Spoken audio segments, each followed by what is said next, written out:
but we can shelf that for the debate if it ends up becoming more interesting. We'll see. We I shall can't speak see. about the debate because I didn't fucking watch the goddamn thing. I'm be useless in that conversation. I mean, it was a sight to behold. I'm not going to lie to you. I heard it was better than what we've seen the last couple of years.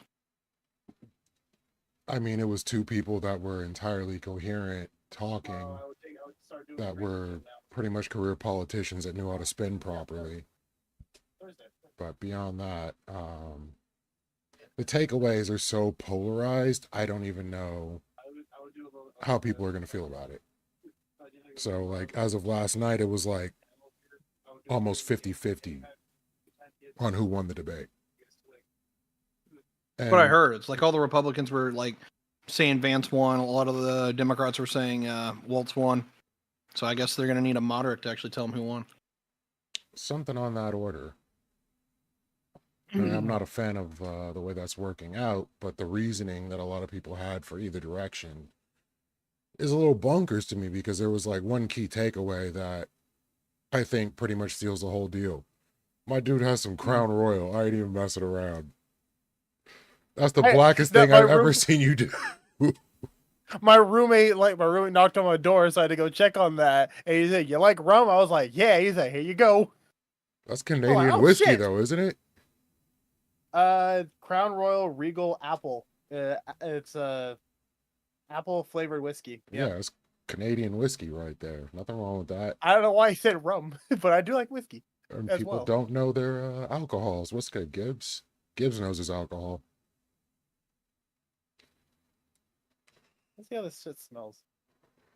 It smells amazing. They also have like a peach flavor that most of the people I know go nuts about. Ooh. Okay. One of those things. If it weren't for the fact that I'm going back to work tomorrow after my little vacation, I would turn this debate panel into a drinking game. It wouldn't be difficult, especially considering Gibbs is super muted. Okay, cool. And we're waiting for one more.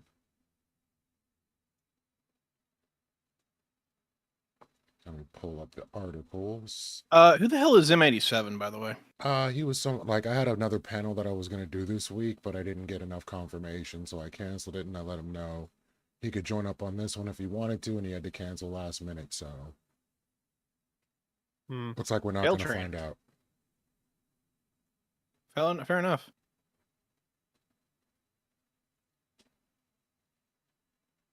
Yeah, it has been like, why are so many people falling off this week? Like, straight up, Oogie Boogie died.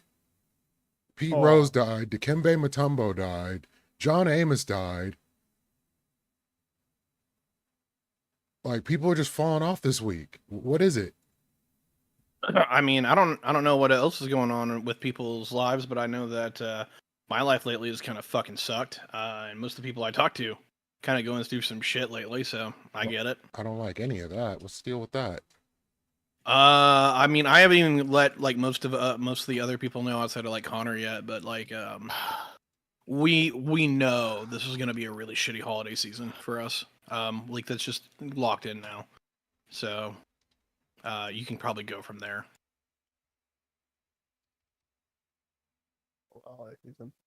Well, how y'all doing?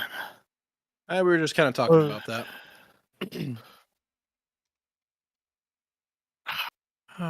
Crap ass. My roommate brought me some Crown Royal. That's good. That's good. Got some whiskey in the other room. It's the it's the Regal Apple one. Yeah, I'm still like, I need still a couple more days off of the drinking. My throat is not totally there, but we're getting there. I still have a. I still have a. I can woo, kind of. I still have like half a thing of Bacardi Gold and Sailor Jerry's in my kitchen right now. I rarely drink at home, and when I do, yeah. Well, just so you know, Reverend Gibbs brought the Bible today because the ass whippings are going to be biblical. Okay. Yeah, sure. Mm-hmm. Gotta set up authenticated cheese. Oh, this is the okay. So as a minor side thing, since what one of the topics is that I saw, just a couple hours, just like an hour ago, I thought it was funny as shit. Like how vague it was. In its newly unsealed court papers, we're learning that former President Trump resorted to crime in a bid to cling to power after 2020 election. Fake news. Resorted to crime. That's Fake so news. not only is that vague as shit, that's also the funniest way to say the most obvious thing after Jan 6. Holy fuck. Yeah, kind of like what's his name admitted to being a communist puppet on national television. That's much What? worse. But don't worry about that. Did you watch We're the gonna debate talk last about night? we did. I don't know what the fuck you're talking about. but Oh that's well, maybe you should go rewatch it. Learn something. Tim Walz admitted he was a I watched communist it. puppet, and he When? learned a lot from the CCP. He said it on national television. He said, "I learned a lot." When he leadership went of on the a field CCP. trip with students. Gotcha. And No, learned he about learned probably of the the culture of CCP. China. The culture of China. The culture of China China. does actually have culture. China does actually have Yeah, culture. Yes. yeah. Not outside of politics. When he was, and the CCP report that just came out, and the Senate's looking into with its ties to the Communist Party. What about that one? You got an excuse for that too? Say that again. Yeah, what about the China report that's out in the Senate right now about his ties to the Communist Party, and they're investigating him? Any comment on that? Or is that culture too? I misunderstanding what the fuck you're asking. I'm not kidding. So, I'm not we're just glossing over a no, report. I legitimately am not hearing what you're saying. All right, so the Senate has put out a report, and I have links to it, and I can send you the actual report. But they're saying that they're investigating him for ties to the Communist Party of China. After we just saw him on the night, this is before the debate even came out, where he admitted he has ties to the Communist Party. So is that just culture too, or is the Senate investigating just nothing? What links? Because I really don't believe you. As of right now, it's a nothing burger. Oh, As of right I now, literally it's a don't nothing know burger. what the hell you're talking about. As of right now, it's a nothing burger. How convenient. Sounds about right. Look, nothing has actually been proven. There's no actual evidence. No, Gibbs, shut the fuck up for a second. As of right now, nothing's actually been proven. There's no actual evidence of any actual ties that have actually been released. Right now, it's a fucking nothing burger. So what you're telling me is this is dogs and cats all over again? Yeah, pretty much. Yes. Except one of them is being investigated by the Senate. The Senate put this out. Yeah, and Okay. So I guess that's not a nothing burger then. Yeah. Oh, there's a lot of shit coming from the Senate, and the committee is run by Republicans that are complete bullshit nothing burger. Wuhan Walls that doesn't understand walls and is friends with school shooters. Surprise, surprise. That was the funniest slip up, and that was the funniest slip up of the entire debate. And whatever. Real quick, let's theoretically grant you that it's true, and let's bring up the fact that Trump. Hold on. Let's bring up the fact that it's already been proven in multiple different avenues that Trump has been backed by the Russians in multiple different aspects, like the Cambridge Analytica stuff and multiple other ways. Would you rather vote for somebody who's funded by the fascist Russians or the communist Chinese? First of all, the So Russians real fast, I'm gonna pause fascists. before he answers. I want to pause before you answer that fully. Let's also keep in mind that Trump has business in China, so he would have more connections to China than Walz would. So continue. Yeah, that's a terrible point. Secondly, I mean, we've already seen The fact that he only cares about himself and his business, that's not a terrible point. That sounds like a good, very intelligent businessman.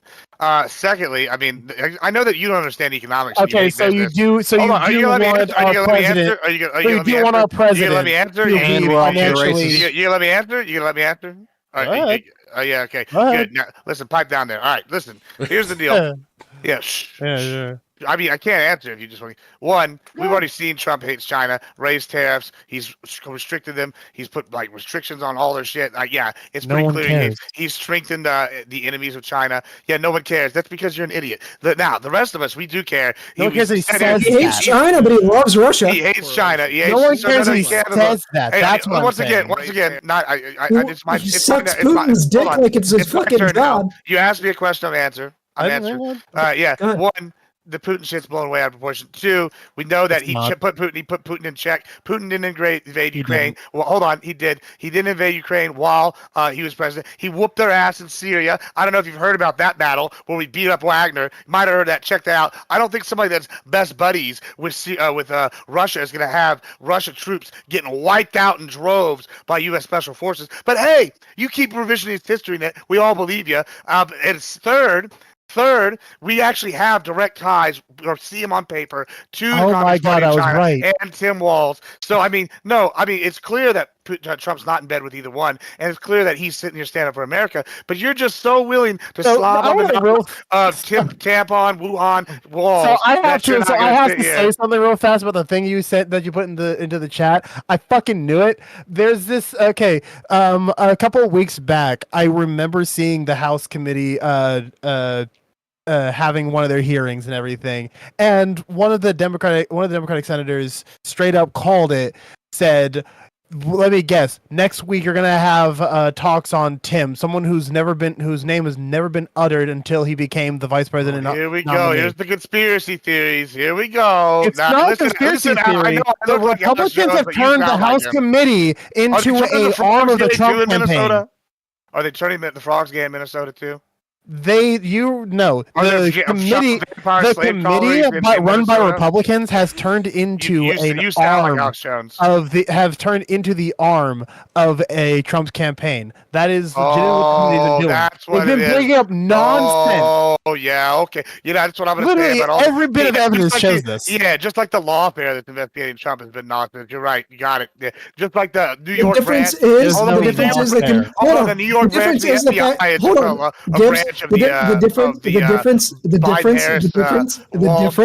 The difference is the fact that the Republicans actually control the committee. Well, nobody actually controls the FBI. The FBI is independent. Hey, have you heard of what was the guy in Boston? What was his name? The guy that got busted, Wally Burger. Was that his name? You remember this? You remember the gangster? Whitey Bulger, right? Y'all remember him? I remember Whitey. Yeah, y'all remember why? No. What was the reason why it was a problem getting him? Was it because he had basically control over the office in Boston? Oh, yes, it was. So here's the thing. Yeah. Well, then maybe you should research. No, I've never heard of this one. So yeah, well, you should research, learn some history. Don't tell me about things you don't know about. So here's the thing. We know. You're telling me about this now. I don't know what you're talking about. I'm about to educate you. He was able to control a whole office, the FBI, and that's why it took so long to catch him. Guess what? That's called bribes. There's a difference. Yeah, exactly. That's called bribes. I'm glad you understand Tammany Hall tactics and what the Dems are doing with the FBI in New York and all these other agencies. We have proof in the lawfare. Show it. You're an idiot. We have proof. Why fucking show it? He's winning. The only place he's lost is the one. The only one place he's lost. Proof for it didn't happen, motherfucker. We already have proof. We've got the proof. We've seen. Show it. I've already posted. I'm the only one that's posted proof. The only thing y'all been saying. You posted the committee saying something. And you went on the Alex Jones rant. You went on. You're the one making the claim. You are the one making the claim. You have the burden of proof. We don't have to prove anything. You are the one making the claim.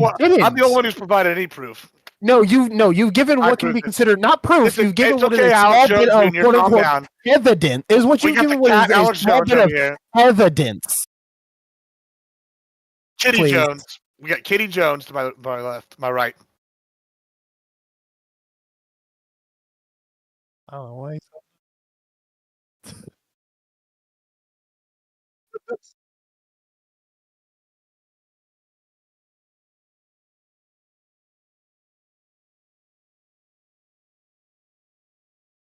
Yeah, I'm Admiral Gibbs. I'm here to tell you the truth, the facts, the hard truth that Razor Jones and Vigilante, the king of the Communist Party in America, won't tell you. I'm sitting here telling you the facts, just like Vance told the moderators last night when he broke down the facts. I'm here to tell you the fact. These people want to lie to you. They want to turn us into a socialist hellscape cesspool. I just got back from TwitchCon. TwitchCon was amazing, by the way. However, real sad that it's going to be in San Diego the next 3 years. It is a socialist hellhole akin to Somalia, except Somalia might actually be better.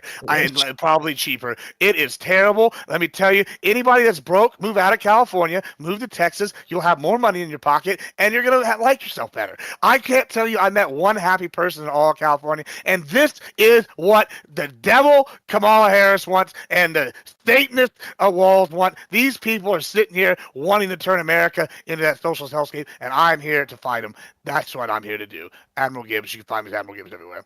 All right, let me turn it over to Razor Jones and Communist Tim. All right, so after we build a wall around California to keep Gibbs out, go ahead and introduce yourself, Razor.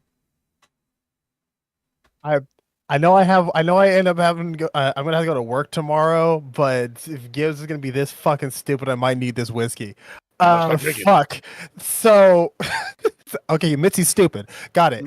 Hi, obviously I'm Razor, the very handsome, wonderful cat boy on Twitch right now. Of Razor Sharp G on Twitch. I'm not streaming myself today. I feel a little off. I feel like way too off of trying to do things. My chair's fucked. The fact I'm holding my mic like this because my gimbal's fucked. But yeah, I'm here to talk about the actual issues. Get more into detail about a lot of these things.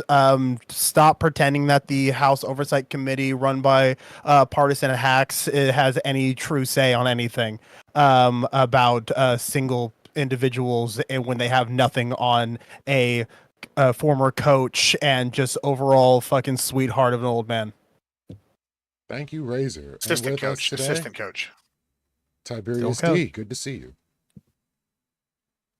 Well, I'm glad that you're happy to see me because I'm already regretting this decision. Anyway, outside of that, my name's Tiberius D. I'm here to paint figurines, which I don't have at the moment because I'm here eating Wendy's. But I'll be moving on to that before too awful long. I come here to shitpost about politics when I'm not playing games, and it looks like I am going to be completely outclassed in the shitposting on this particular episode. So if I hear anything that I actually need to engage with, I'll definitely do so. But I might be sitting here and just hanging out. So we'll find out. Appreciate it. Oh, by the way, great showing on Doghouse's panel.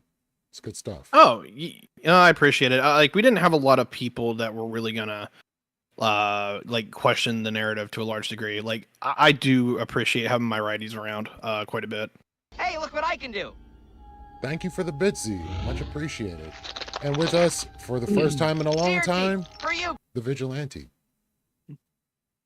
Yeah, y'all know me. I'm the Vigilante TV. I come here to entertain y'all when I do. I meme. I come to debunk right-wing bullshit. It just kind of depends on the vibe. I stream games. I stream politics. I stream conspiracies on Fridays sometimes with Rampage Ball. Just all depends. Yeah, let's get into it. This will be fun. All right, so we are coming off the end of that debate, and opinions are about 50-50 on that one. Depending on where you're looking in the poll of who won that debate, it's within a 1% margin of who won. With the statements that were made, you had a certain individual that said, hey, I thought you said you weren't going to fact check me. And then another individual that says, hey, I was in Tiananmen Square when he was not. How do we feel about this? Starting with Gibbs. First of all, I don't know what polls you're looking at. Maybe the communist news networks poll, but that even they changed it to admit that Walls got fucking whooped, just like everybody else. If you look at the Baltimore Sun's poll, you look at which is a left leaning, you look at any of these other polls. I can link you about 100 of them, and let me tell you the one that matters: the betting poll. We look at what is it, Polyworld, Polyhop, whatever the fuck its name is. Doesn't matter. I'm too fired up to give a shit about what the name is. They fucking said that. Vance took old Tim Walls' tampon walls and ripped the tampons out of his ass like they were anal beads on a lawnmower. It was a beating of epic proportion. I gotta say, I've never seen a whooping so bad since Trump took Biden out of office. It is impressive. I can't believe the amount of cope coming from the left this week. They're sitting here going, oh, we're so sad. Vance fact-checked the fact-checkers whenever CNN's the one who said they didn't. And then when he fact-checked them, he dropped the dunk on them and explained reason why Biden is costing America with him and Kamala's terrible border policies. It was just an impressive, all sides beat down, all points beat down. This was something like Michael Jordan in his prime taking, me out to the pasture and giving me a beating in basketball. It was epic. And anybody that says otherwise is straight lying to you and coping. And damn, I wish I had some of that pure Colombian copium they got, because that's the only way I could be as high on life as I am right now. But anyway, yeah, so that's what I got to say about the debate last night. Beatings, not equal. And anybody that says the other is lying. All right, Razor. Thank you, Admiral Cope. So we're obviously having we're obviously going to have big differences. Almost on the side that said Tim Walz won. Obviously, he's having delusions of grandeur, thinking that fucking Vance won. That fucking line of whining and bitching and moaning that you guys said you weren't going to fact check me is just the best way to tell that one side is completely full of shit, and you can continue to see it as Gibbs opens his mouth every time, and the other side is actually willing to actually talk about issues. And the whole thing about the being at Tiananmen Square thing, I can see it as someone with so many years on their life of experience and going to different things like that, like possibly mixing up days and days and times occasionally from years in the past. I can completely understand like a slight misspeak on that. That's perfectly fine. It's really not much. I don't know why they harped on it. It has nothing to do with actual policies. Literally nothing that Vance said was the truth. There's also the fact that he very much was just lied about literally everything, which is why he whined about being fact checked. I think the one lie that was the funniest to me was, which one was it? You know what? I think we'll cover most of them as we continue on. But yeah, Tim obviously won, even if he looked like even if he did have a look in his eye at one point that, of like a grandpa didn't know what was going on at one point. Like, if anything, I found that kind of endearing. It's just like, he's just there.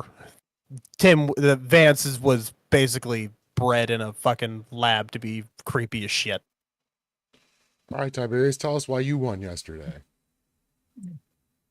I won yesterday because I didn't watch this bullshit. That was hilarious. I've got a life to live, and I've got shit I'm dealing with, and I didn't expect that we get our topics ahead of time. This was a end of moment change of topic, and while I'm sure a lot of people wanted to talk about this, I didn't watch it. I'm not prepared for this topic, so I'm probably gonna be sitting pretty on this one because I'm not gonna talk about what I don't fucking know. We're just gonna run this for a little bit, so you're good. Just let Gibbs get it out of his system, I guess. All right, Vigilante. I'll be right back. Yeah, so I'm going to say it depends on which angle we look at it. So on the point of like the actual points that were made, I would say that Walz won. But unfortunately, on the actual outlook of like public perception, I would say Vance won, and it's purely because of the fact that this debate made Vance look normal when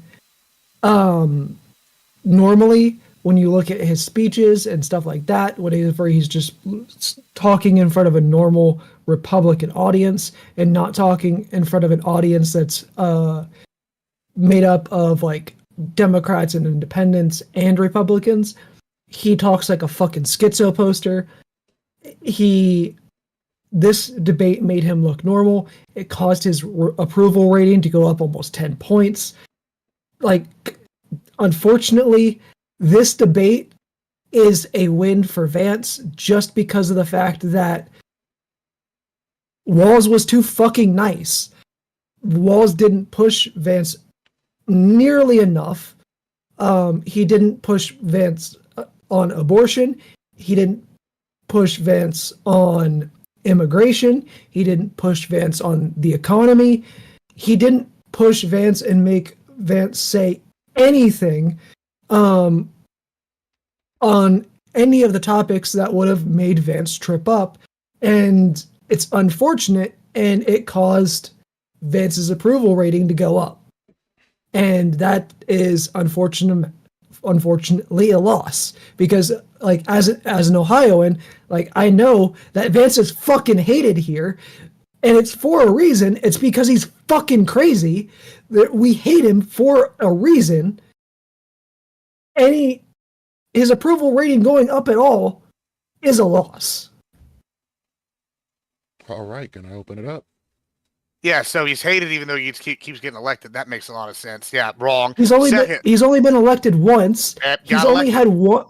Got elected. That's like when you fuck a bitch and then later they're like, "Oh, you have a little dick," and you're just like, "I still hit though." I mean, clearly you got the job done. Good enough for them to come in here.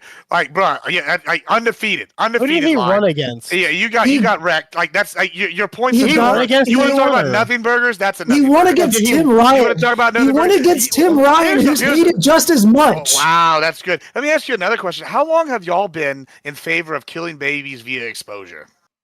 What?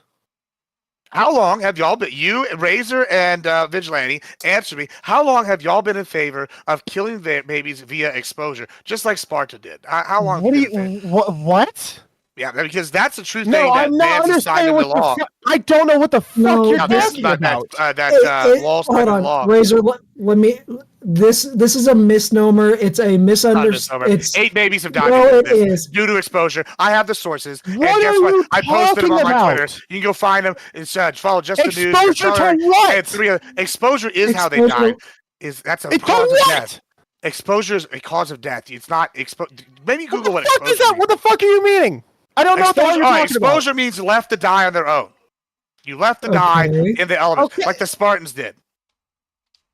What the huh? Yeah, that's what they're doing. They killed 8 babies that way after they survived abortions due to exposure. How long have you been in favor of killing babies that have lived due to exposure? What are you? Are you in favor of cruel and vicious deaths? No, like you sound insane when you say this shit. I'm not saying the same because this is what they've done. So just because it sounds the same doesn't mean it is the same. Hold on. Actually, what Vigilante's asking is a very how far along were they? They were alive. These are post-op 9 months. It doesn't matter how far they were along. post-op 9 months. Don't believe you. I don't care. It's already sourced. There's 4 sources that are posted.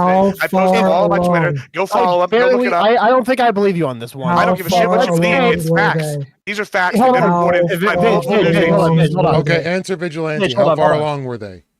They were post 9 month babies. They were basically 9 months, up to 9 months. There were 8 of them. They survived, and then after the birth, the doctors, since the mother wanted an abortion, left them to die of their own recognizance. So I want. So okay, I want to. Hold on. That is not okay, huh? No, stop. Because because there needs to be some context here. Because no one just lets baby die like shut the fuck up. No one lets babies just die for no reason by quote unquote exposure thing. What it usually ends up happening is, shut up. Especially when it comes to these quote unquote 9-month abortion things. It's usually when a baby has some terminal illness that they are going to die anyway, and they end up getting birthed out. But that's not what happened, though. You're ignoring what happened. Sometimes they'll be removed because they're dying in the womb, but they can't survive outside. That's not what happened, Razor. These are babies that were 9-month abortions. They were put out. They said doctors did not have care to keep alive, and they let them die. Because of what reason? What reason? Because they were babies that survived abortion. They were otherwise viable babies that survived abortion. What reason? What was the reason? No, hold on. That's the reason. That is the reason. What is the reason they had to remove them? If it was post 9 months and they were already born, that's not an abortion. What is the reason they had to remove them? We're talking 9 months. They were 9-month aborted babies that they survived. They would have lived of their own recognizance, but doctors chose. That is what has happened.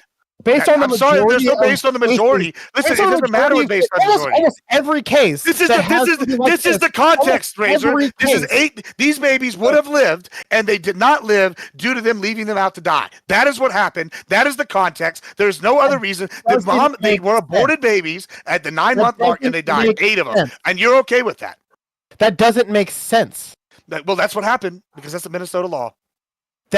No, you're an idiot. I'm not an idiot. It's been reported by 4 different news agencies already. You don't understand what that actually means when we're talking about the 9 month. When someone says about the 9 months. You don't understand. You're the one who hasn't even read the articles. So don't tell me what I don't understand. I know they're posted on my Twitter. You can go and read them. I've been just talking about what I've heard about when it comes to anything. Well, I've heard that there's a flying spaghetti monster behind the moon. That doesn't make it true, Papa. Like, what do you mean? You've heard. Just like the story you're saying doesn't make sense to me. Well, maybe go read then. Learn. Educate yourself. You're so dumb. Because I'm not dumb. You're the one telling me what I don't know when I've read the article. Because what was the context? The context was they were an aborted baby that survived. What was the context of why they did it? What was the mother's reason? Because the mother wanted an abortion. It doesn't matter what the reason. These are other. Listen, Razor. I'm going to explain. Razor, let me explain it to you again. These are babies. There's a reasoning of why. This is the context. Listen, stop. Razor, I know you're already biased. I know you're biased. Because they will either die, or the baby is going to die either way, possibly in womb or during birth. These are possibilities. These are fugazi fugazi. I can give you the exact. This is the exact context. They are 9-month babies that were survived an abortion. All right, the mother wanted the abortion. Doesn't matter the reason, and I'm going to tell you why. Because the babies. Because of medical reasons. Stop, Razor. Stop. Listen. It's always medical reasons. Stop. There's always a reason. I'm not arguing about that. Stop. You can't say any reason. Stop. You can't say there's no reason. Stop. It doesn't matter the reason because you're not listening to the second part. You're so focused on one, you're not listening to two. Okay? Listen. Part A, these women had abortions for medical reasons, for whatever reason they wanted. These 8 babies survived the abortion and were otherwise viable babies. That means, hold on, before you talk, that means that they could have been put up for adoption. They could have been survived as long as they were given proper medical care. The doctors in Minnesota chose not to give them care because the mother had gotten an abortion and these babies died. Just like any baby would die if you did not give it proper medical care after birth.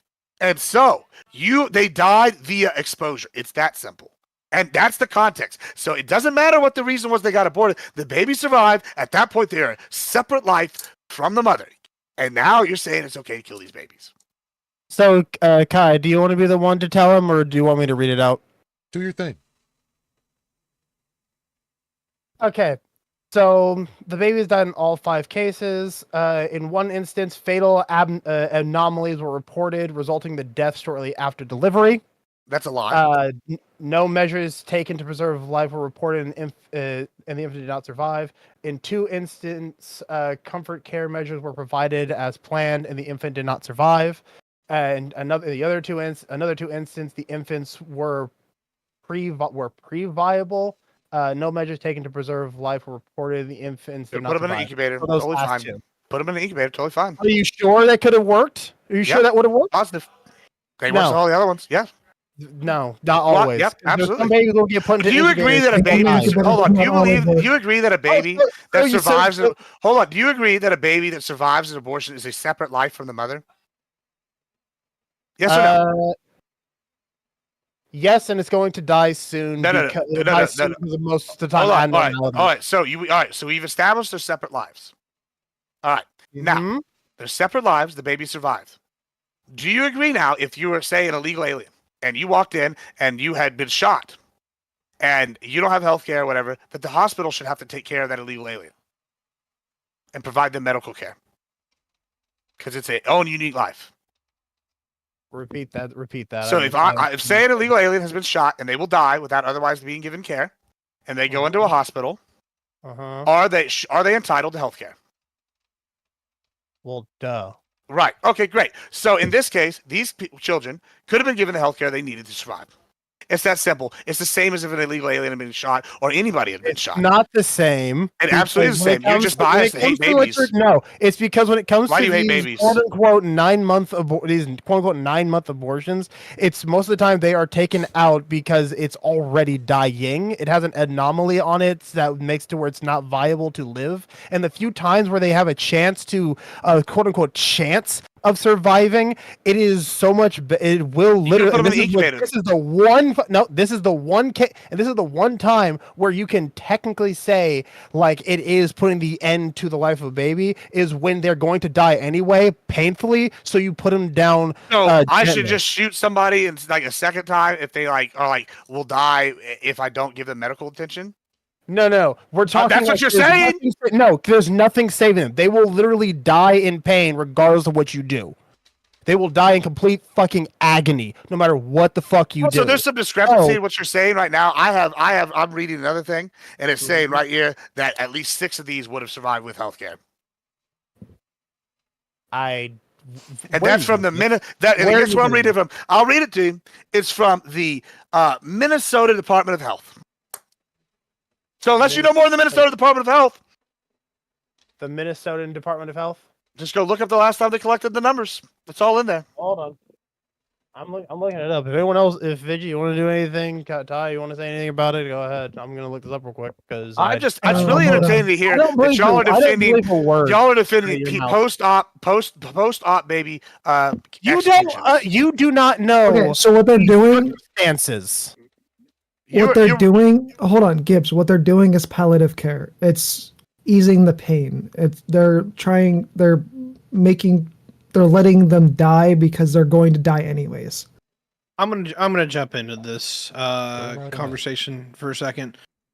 Usually I wouldn't get into this, but there is one thing that I do find it's a little interesting and maybe even concerning. I'm basically hearing people tell me straight out that we do euthanasia in this country. Concerning, right? I mean, there's a level where it is like I'm generally pro euthanasia personally because like I've seen how terrible people can die. Medically assisted suicide's based. Look, I'm not gonna redirect this whole conversation, but there is a level where it's like technically this isn't a post-birth abortion. This is euthanasia. So we need to have like that part of the conversation a little bit more forward. The issue is I don't know these particulars when it comes to Minnesota abortion law. Just not really one of those things in my top 100 that I kind of try to keep track of. I know the right has been bitching about it for a while now. That's fine. I don't mind because this is called freedom of the states to do what they want. That's our whole argument, isn't that? That's what we've been doing lately. Is just if you want to basically have a post-birth abortion by states' rights, you can apparently do that now. That's our stance. So, I don't even know where to start to begin on this particular topic. And also, no, I'm going to go ahead and make this argument as somebody who was born dead and also has multiple birth defects.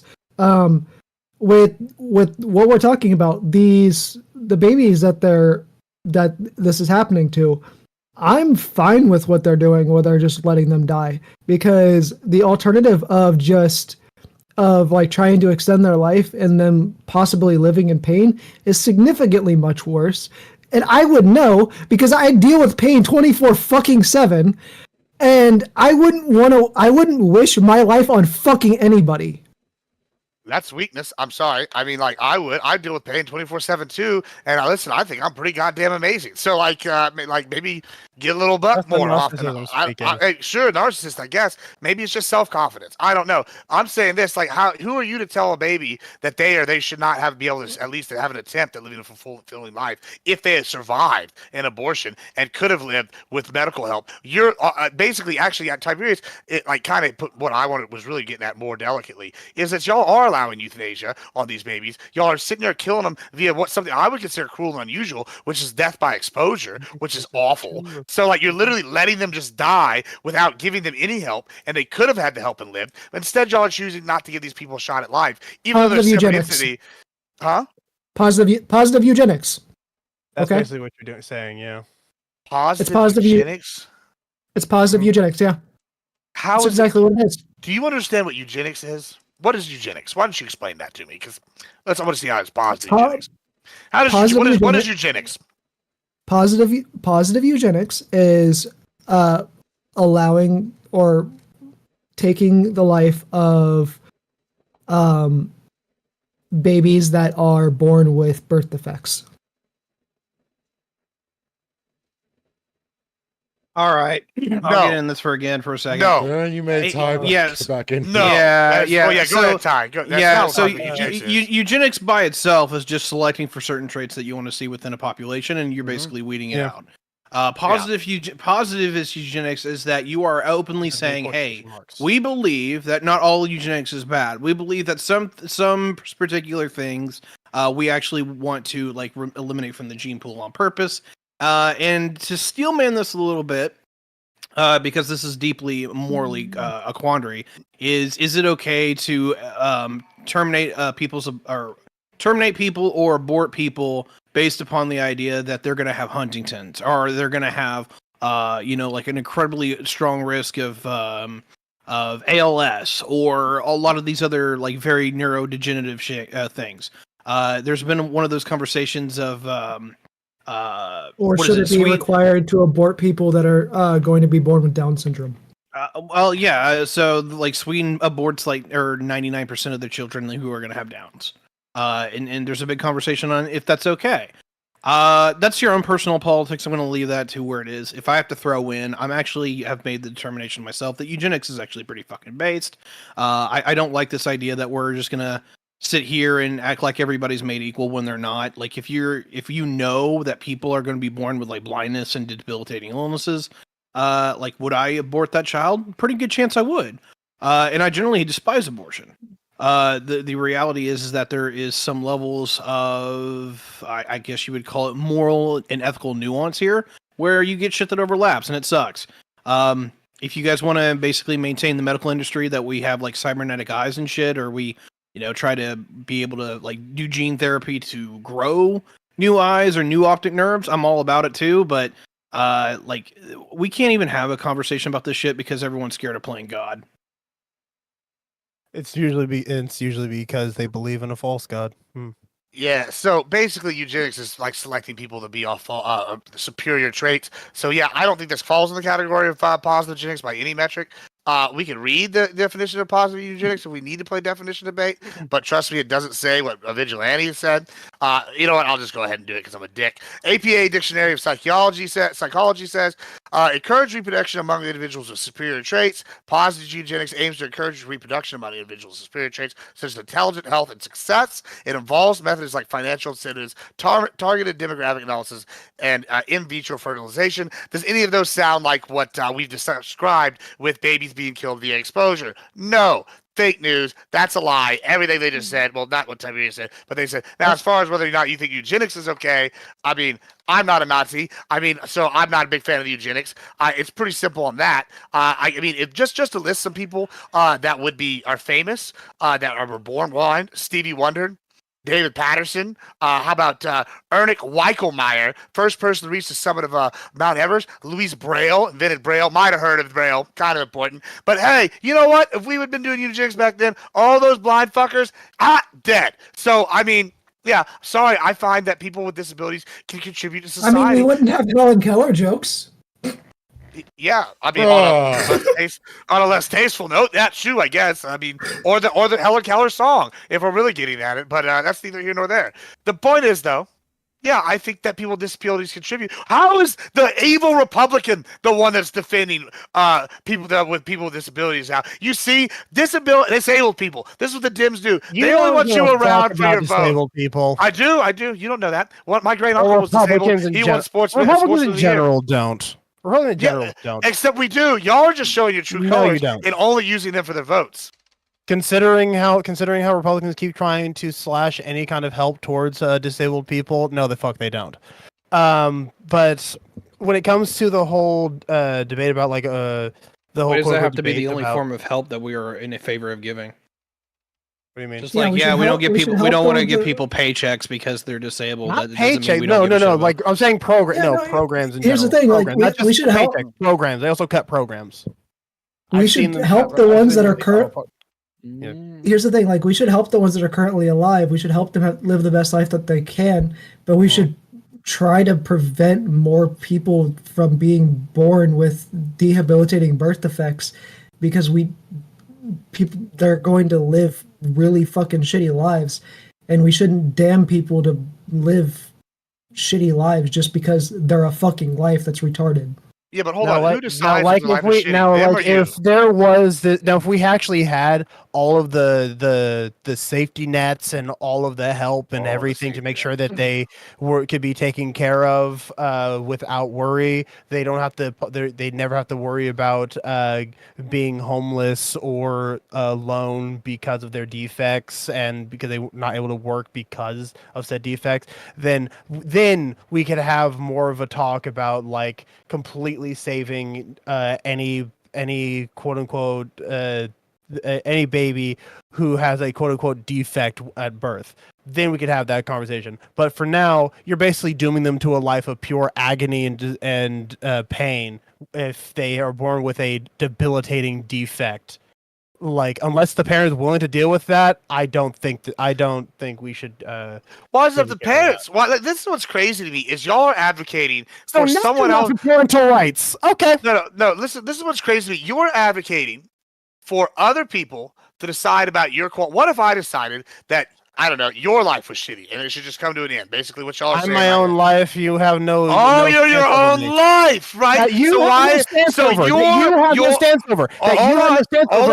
You have no connection to me. You have no connection to me. Hold on. So I was never inside of your big belly, and I was inside of your mother's big belly. Hold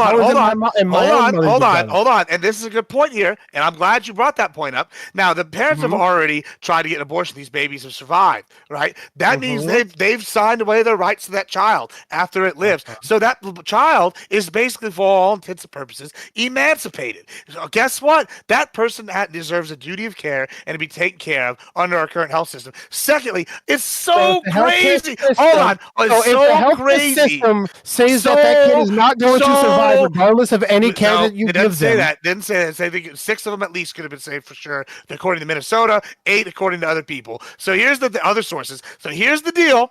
Here's the deal. It's crazy that in addition to what you just said, you advocated for all these other programs like they're a right that everybody is guaranteed. Listen, when in the last 10,000 years have anybody been guaranteed food, shelter, water? Nobody. That is outrageous that you're acting like this shit. It's just something that everybody's guaranteed. Like, Wait. Gibbs. I know what you're going to try to do. All right, so we're going to move on to the next topic. As soon as you guys finish up, we're going to move on to the next topic. Okay, so I actually might be throwing on this subtopic, but go on. I want to ask you one question. If these children are guaranteed health care, who's supposed to pay for it? Yeah, listen, that's a good gotcha, and I'm going to tell you something. I already have to pay for it. Medicare is the second most funded program by the United States government. Guess what? They have to cover, the government has to cover it. Just like if an illegal alien gets shot, and that's why I brought this example up, because I knew the dishonest lefties were going to do exactly what you were doing. And so guess what? That's why the dishonest left to set it up so that if an illegal alien gets shot, they have to be cared for to the fullest extent by the ER. In the same way, these new individual separate life babies should be getting cared for. Yeah, my tax dollars go to it, and we can argue about that problem later. Okay, the issue is that it's already. We can move I'm not on. for universal health care. I'm saying that this is already established that they have to do this. Universal health insurance. There, they were good. No, I'm not saying that either. Right now, that's what Once again, you're being dishonest. If you want to get rid of that, make it to where babies die because they couldn't get medical care. Of course, that's your thing. Listen, I'll agree to letting babies die of exposure like you want whenever we start letting anybody without health care die at the door of the hospital. You ready for that? Oh no, I'm for medical health care. Let's go the opposite way. Why do we gotta go your way? Let's go the way. Let's go no health care for nobody unless you pay for it. That's a you thing. That is a new thing. No, so okay, cool. So you know what my position is. Don't try to sit here and twist this bullshit. Oh no, but you are agreeing with me at this point. But you're agreeing with me at this point that you want the babies to be taken care of. You want the babies to be taken care of, right? You want the babies to be taken care of, right? You want the babies to be taken care of, right? You want the babies to be taken care of, correct? Do you want the babies taken care of?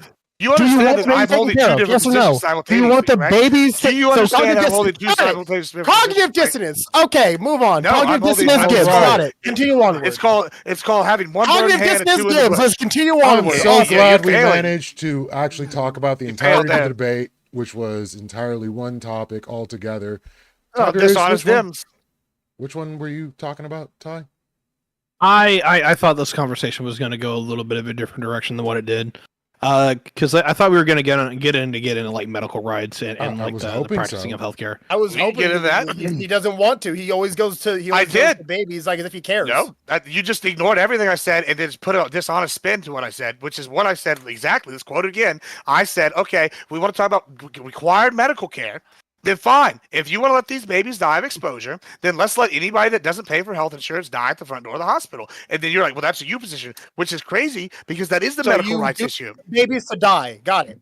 My tax dollars are already going to this. You want babies to die. Then they should have to take care of it. No, you're being dishonest. Living babies to die. All right, I'm so sorry you can't comprehend the two different points. No medical care for babies. That's what you're saying. No medical care. That's not what I'm saying. Oh my God. That's basically what you just said. You don't want your tax. You don't want. Do you understand the two separate positions I'm holding, or no?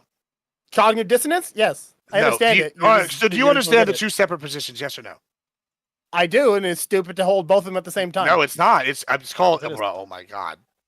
Listen, it's called best case scenario, right? My tax dollars are already going to something. Everybody's tax dollars are going to something. These people have equal right. These are the rules y'all have established.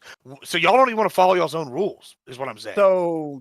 So you want babies to die because you don't want to fit. You don't want to give any medical care to them, and you also want people to die because you don't want to give them medical care because you don't want your. Yeah, let's go the opposite way. We're gonna do it. No, but at first it was I want to give everybody medical care. So you want medical care to. You also want but you also want medical care for the babies, but you don't want to pay taxes to pay your taxes. Someone else out here. I'm just going in circles trying to explain something really basic to this guy. No, this is the issue. I can't even figure out what your fucking argument is, to be completely honest with both. My argument was Tiberius. I'll try to explain it to you. All right, we'll try it one more time. Yeah, so his argument was I was arguing for universal health care, which has not been my argument if you've known me at all. Right. Okay. So basically, I've said, okay, since these babies under the all right, hold on a second.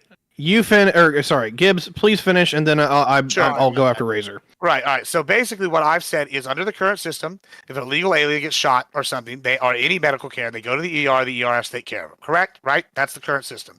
Yeah. Even whether they have insurance. This baby, same situation. Parents have given up the baby via abortion. The baby survives. They're basically emancipated, in my legal opinion, or basically everybody's opinion. Because they're, whatever. They're not part of the parent anymore, and the parent tried to kill them. So they're their own individual life in the same way an illegal alien would be, and they're required to get the health care. Right? That's the basic system as I think it should be working, or how it's working. Yeah. Now, that's not what is happening up there. They're killing them. Now, on the flip side, I don't like universal health care. The rules are established as they are. They're not following those rules. If it was up to me, I would say no universal health care. And if you don't pay for your health insurance, the hospital shouldn't be required to treat you. Now, those are two different things, and I can have both opinions because one is the real world we're living in, and one is complete theory at this point. Do you understand the difference, Tiberius? Yeah, I do. Cool. Yeah, that was not my issue. As far as I generally know you well enough to understand what you're trying to put forward. Sometimes I agree with it, sometimes I don't. But what I was trying to figure out was what the point of disagreement was between you two. So yeah, Razor, which part of that are you going after? And then we'll go from there. Oh no, it's the hypocrisy in the sense of wanting he seems to be fine with our medical with our taxpayer money going to helping to make sure that these babies are taken care of if they do survive the quote unquote abortion. I still don't believe that's what they actually are, but they just get called that. But then if it's a human who's been working and is currently a full-fledged working member of society, yes, even illegals actually pay more into our tax system than they take from it. He doesn't want the healthcare system to take care of them. I'm mainly calling out the hypocrisy and saying, if you want the baby taken care of, you should be fine with the illegal being taken care of. So universal healthcare would cover all that. Then you understand my point. Oh my God. So you do want so universal healthcare then? Since the 1950s, it has been ruled they can't turn away emergency health care for individuals. You do want universal health care then? No, to take care of the babies. Tiberius, help me out here. Yeah, he doesn't want universal health care. That's not a hard shot. That's the only way. No, that's the best way to take care of the babies and stick to the system we have of taking care of anyone who needs it. That's not even what I'm advocating for. Like there's a level here where like it comes off to me like Razor's having like a really weaponized autism right now, where he's just like, hey, to my knowledge and my understanding, this is the only way that we can do this. Therefore, like it has to be done. Well, the best and gives way. Not the only, but the best. Okay, sure. Like, and there's just a level where it's like, all right, I have no problem forwarding a political narrative, but there's also a level where like this political narrative is also getting in the way of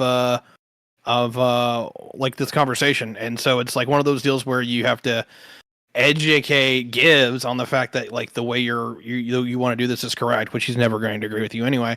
Or you guys need to move the fuck on, which is kind of the problem I've had here. Is just like there's a point where if like he isn't going to agree with you, you can either like bitch and moan against each other for the next 30 fucking minutes, or I can actually do something with my life. The issue that I'm saying. Accept it. No, the issue that I'm saying is there's also the reality. Like, what if I don't accept it? And right. I'm more reasonable than he is, according to you. So it's like one of those deals where it's like, if I said for the next 20 minutes, Razor, I think you're an idiot, and I don't agree with you. Like, are you gonna sit here and it's like, Ty, you have to accept this and just deal? Well, that's not even the case. I'm talking about the reality of the situation, right? Since the 1950s, they've ruled that you have to give emergency health care to anybody, basically, if they come in and insurance or otherwise. This baby should fall under that category. This is the rules that have been established, right? So I'm arguing, A, my theory side, this is what I would like. B, this is reality. Why are we treating these babies who are separate life different under the current set statute? And then C, like, I'm not arguing for universal health care because these are three different things that we're talking about. Like, Eddie, you're talking about like just I can't remember what this term is, but it's like, is it the Hippocratic Oath? Actually, literally, that's what it's called. Where it's just like, it's like, hey, look, like, why are you guys violating the Hippocratic Oath when it comes to these children? And there's a level where like, freaks alive. I said he wants to keep the circus freaks alive. That's right. a Moving on to the next Let's not do that, topic. Vigi. Come on. To the next topic. Would giving cops a purge day be the best way to curb crime? What message does this send? Trump suggests giving cops one really violent day to stop crime. Donald Trump held a rally in Erie, Pennsylvania at the Bayfront Convention Center on Sunday. It was his second consecutive appearance in a crucial battleground state this weekend, following Saturday's speech in Prairie du Chien, Wisconsin, where he called Democratic presidential nominee and Vice President Kamala Harris mentally disabled while delivering an anti-migrant speech. This time around, Trump continued to make the border and migrants the boogeymen, adding that their presence in this country requires appointed officials who give police the right to be really violent versus the liberal left who want to destroy our country. He also claimed crime has been up in cities across the United States, which is not the case, per a report from the Council on Criminal Justice. See, we have to let the police do their job, and if they have to be extraordinarily rough, and the funny thing with all that stuff, look at the department store, same thing. You see these guys walking out with air conditioners, with refrigerators on their back. The craziest thing, and the police aren't allowed to do their job, Trump said. They're told if you do anything, you're going to lose your pension. You're going to lose your family, your house, your car.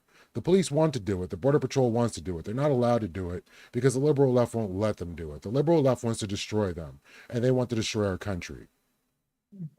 Trump then fantasized about giving police one really violent day to crack down on crime.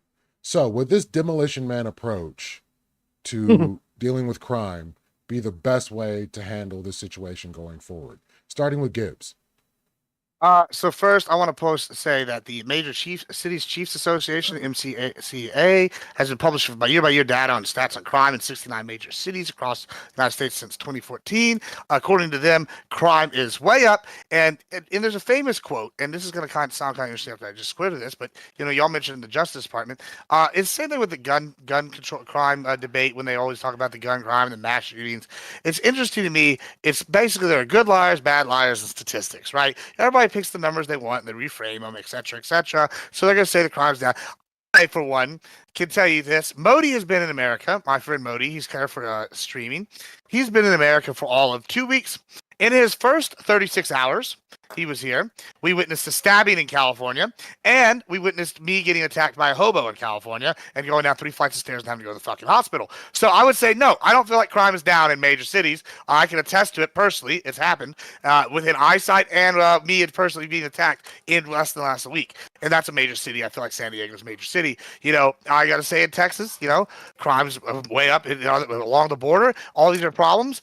So no, I do think now as for the purge and the things, no, I don't want the cops going on a purge. Fuck that shit. I'll tell you this though, I will say we should do the purge if we're gonna do the normal purge, because guess what? If we're gonna, why half-ass anything? Let's just let everybody purge once a year.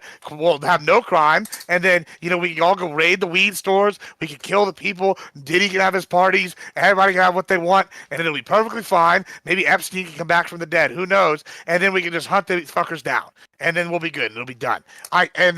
I think that's better because no, I don't trust the government. I'm a Texan, and the government's always turn evil after a while. And the last thing I want is the Gestapo having free reign on one day. All right, Razor.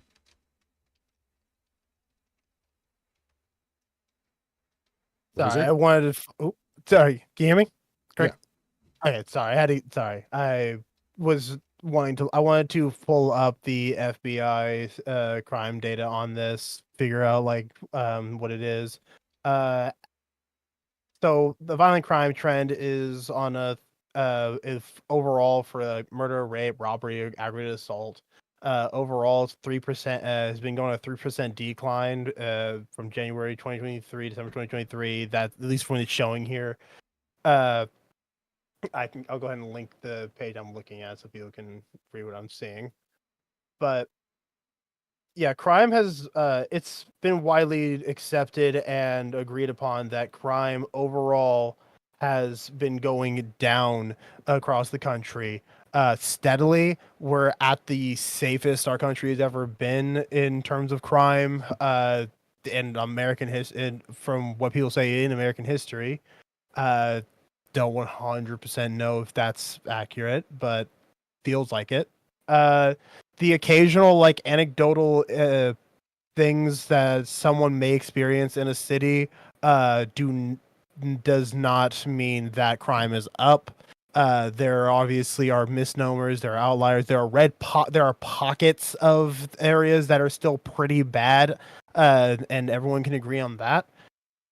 So no, crime is down, continues to go down, and it will continue to go down so long as we continue upon the trend that we're currently at. This whole thing about the purge and everything, when I first heard it be said, I didn't know he said something about the police. I thought he was just talking like saying we need a full purge day, and I was thinking that's stupid. But then, as it specified, that's a police thing, a police purge. Oh, he just wants a pogrom against anyone who's against everyone. He just wants a American Kristallnacht. That sounds amazing, doesn't it? Ha ha ha ha ha! Please get this man in jail. He's calling for the death of thousands of Americans. He's calling for killings when he says shit like that. I fucking hate I fucking hate this timeline sometimes. And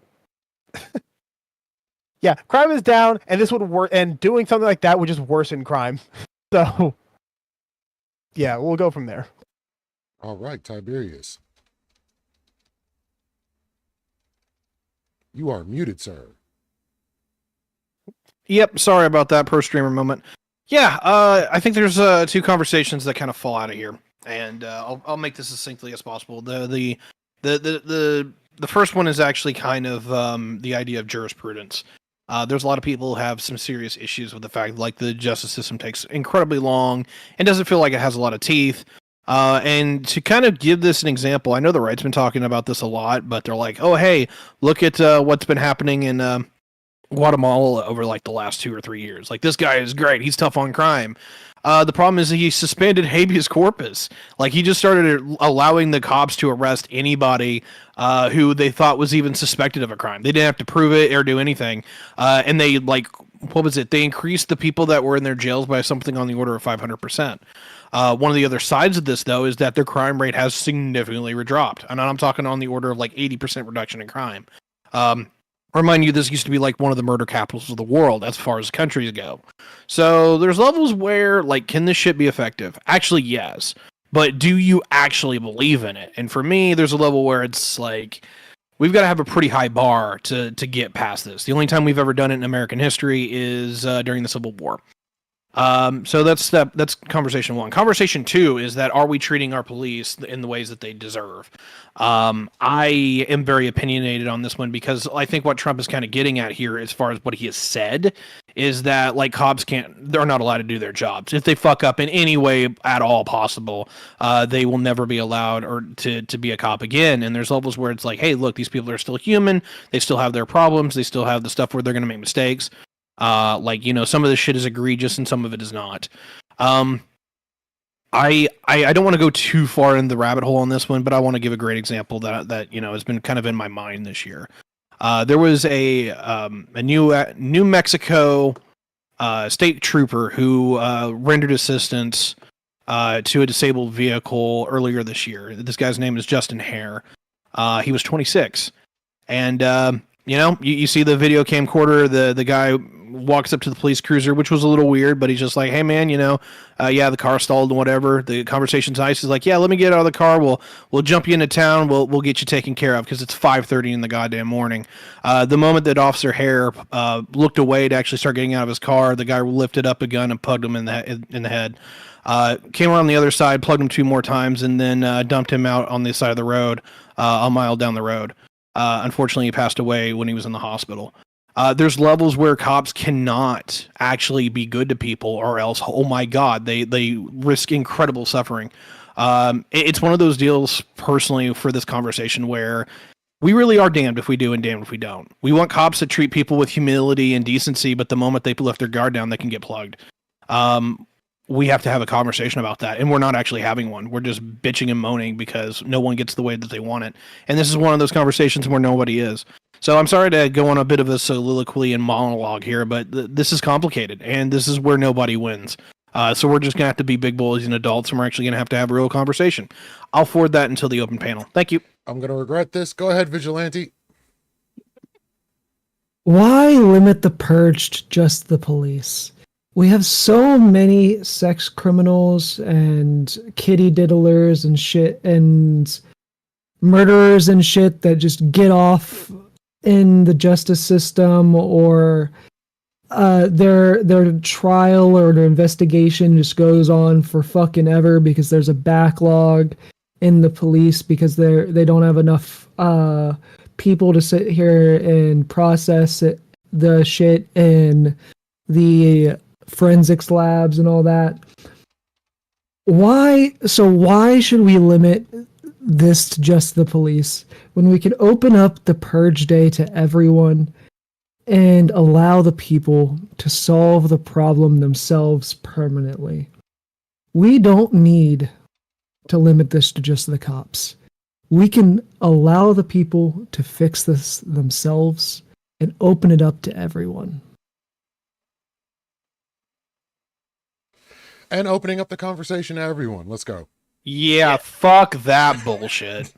No, So actually, as the other leftists on this panel, I disavow that. That's fucking terrible. Vigi, don't. Come on. well, this is gonna be an interesting team up. He's right. I mean, if we're gonna do one, this is another one. Hey, Razor, hold on to your butts. Listen. I know this is gonna be confusing for you. I've already said I don't like this idea of only cops doing it. I agree with most of Tiberius' take on habeas corpus. However, Vigilante's right. If we're gonna open it up to the purge, everybody needs a shot. Listen. No, I didn't say this. No, we switched. I agree with the habeas corpus part. You're right. Vigilante's right about the rest, though. If one of them, if we're gonna do the purge, not just the cops, if we're not gonna do the purge, fuck that shit. We don't want the Gestapo running rampant. I'm just saying, everybody needs it or nobody needs it. Yeah, no, that's just a terrible idea all around. Is it because y'all don't like guns? No, we like guns. Me personally, no, because I don't trust myself with one, even though I know how to hold one perfectly well. But there are plenty of lefties who fucking are gun nuts themselves. They just know how to be, sane about it. But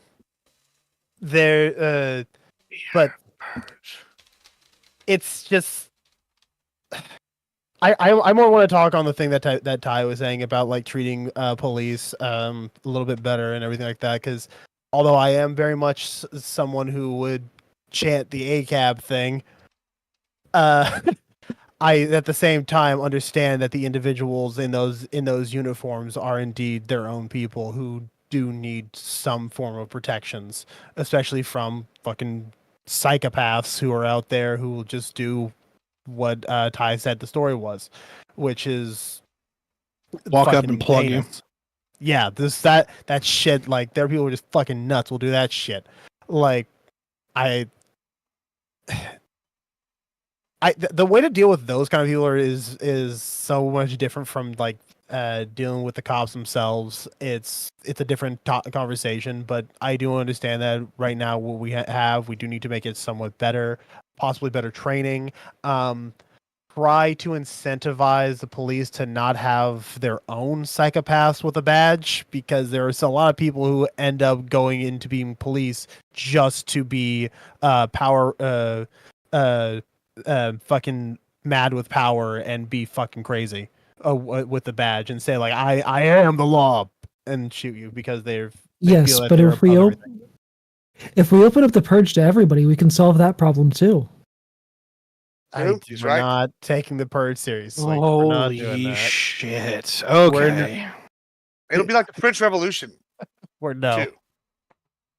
All right, Gibbs Pro. A lot more let's innocent go. would die. Bring back the guillotine.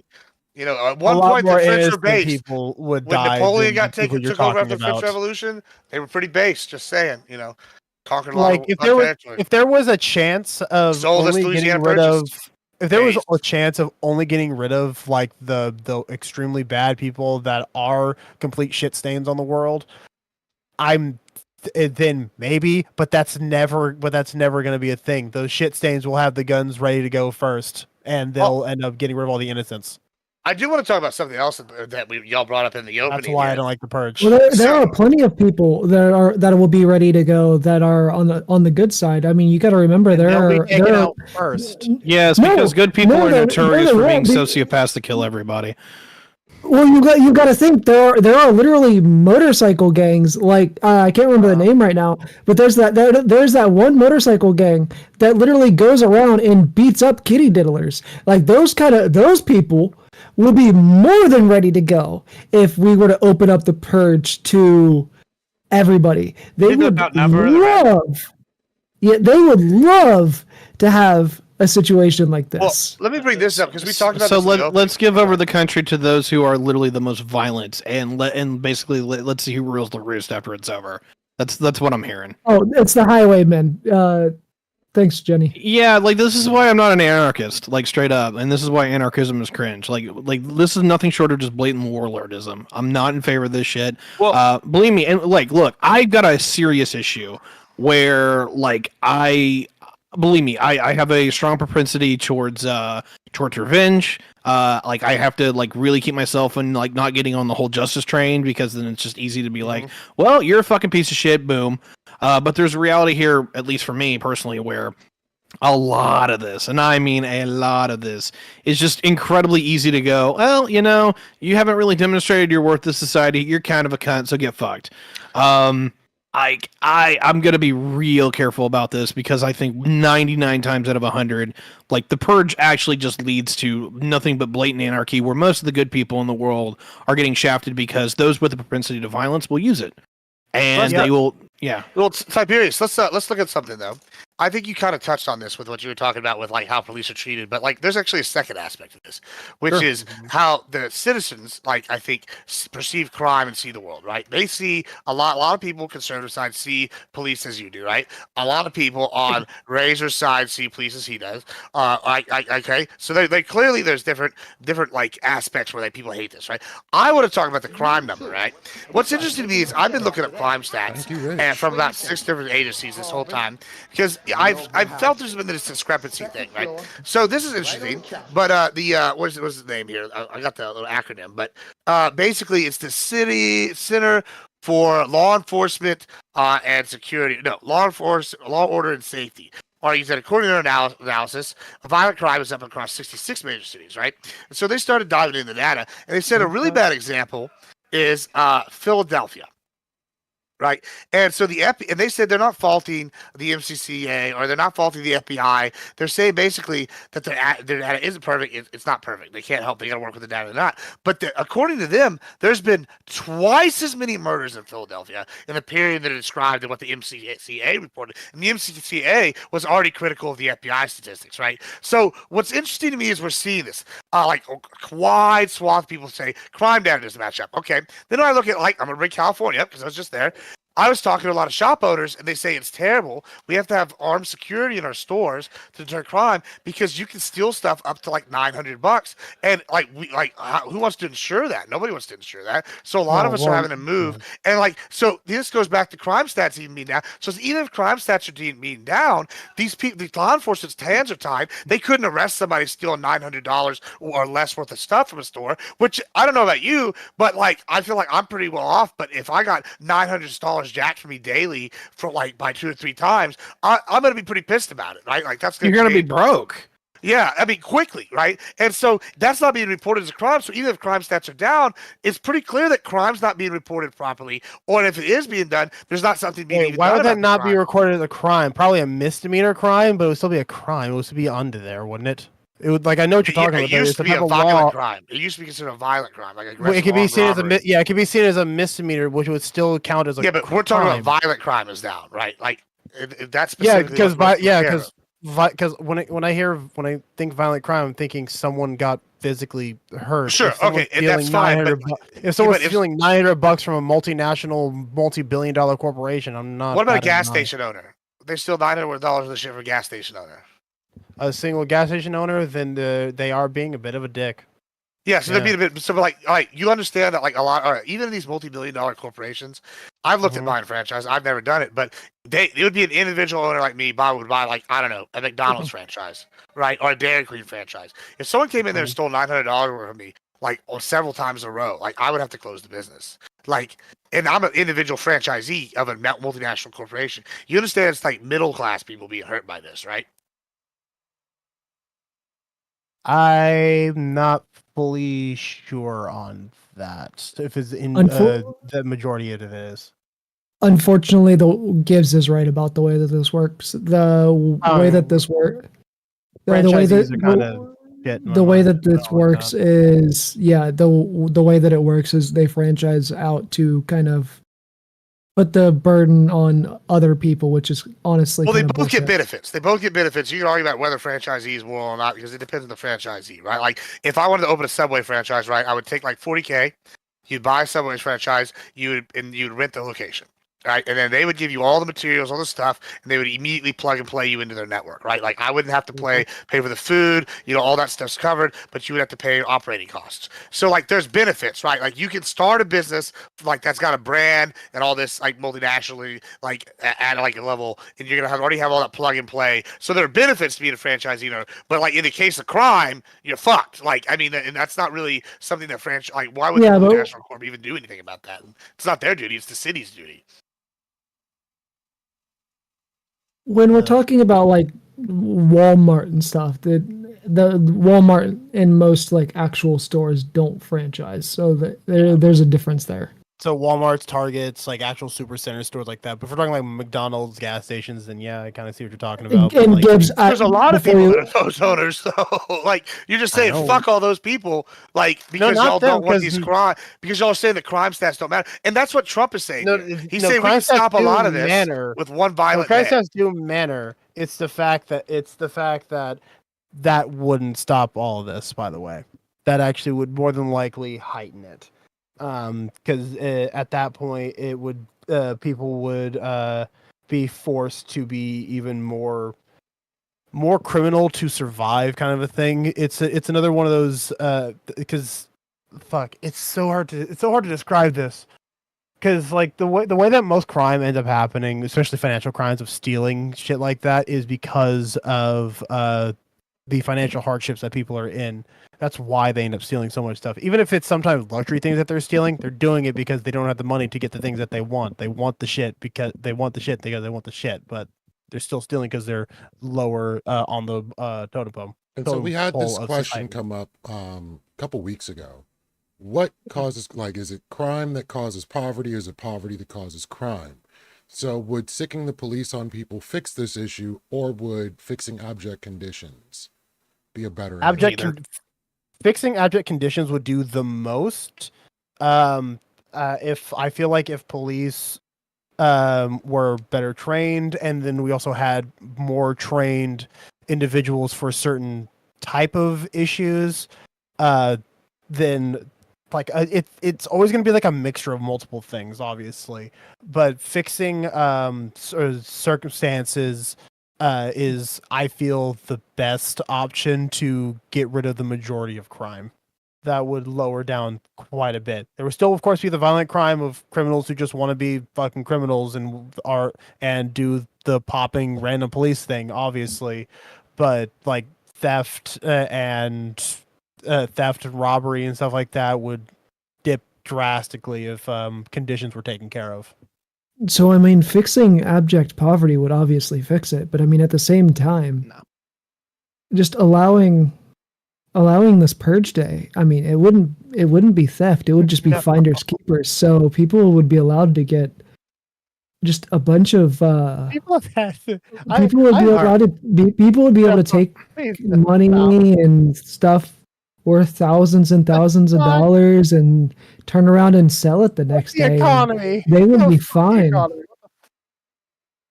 right, let me get in here for just a hot second here.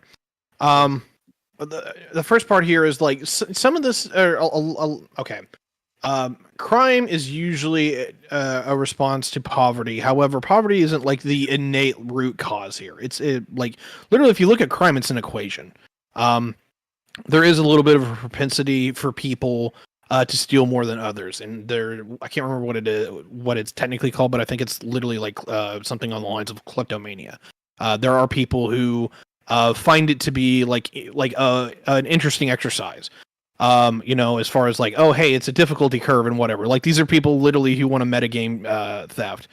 Is it the majority of people? No, but there is actually a propensity where it does it's actually surprising where a lot of people actually have this. The question is, like, how far are they going to go down that rabbit hole? So here's where the equation actually kind of comes in here. Crime is largely the amount of effort you have to put in to get the value, and then how much can you actually get back out of that value and turn it over, right? It's literally being a used car salesman, except you steal the car, is usually what happens. And then you are trying to give it away as quickly and as easily as possible without taking repercussions for it. And that's why police are not a solve to crime, but they are a good deterrent. If you have people who are like patrolling around and making sure that people are on the kind of the straight and narrow, that increases the cost and the burden of committing crime, right? So I'm not going to have to explain all that. I think that's pretty straightforward. If you want to solve crime to a large degree, getting rid of poverty helps a lot, but there's also a level where you do have to, what's the term here? You do have to make crime expensive. And it's not just saying, hey, look, you're going to throw somebody in jail for 20 years. Like that, like we've tried the throwaway key approach. It didn't work. My general fines and stuff.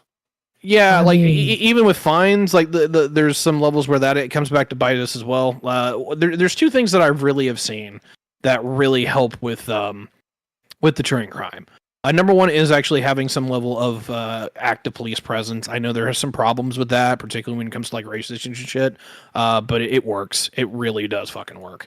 The other one, which a lot of people don't really talk about at all, is actually just like low insecurity measures that Gibbs is kind of talking about with these owners.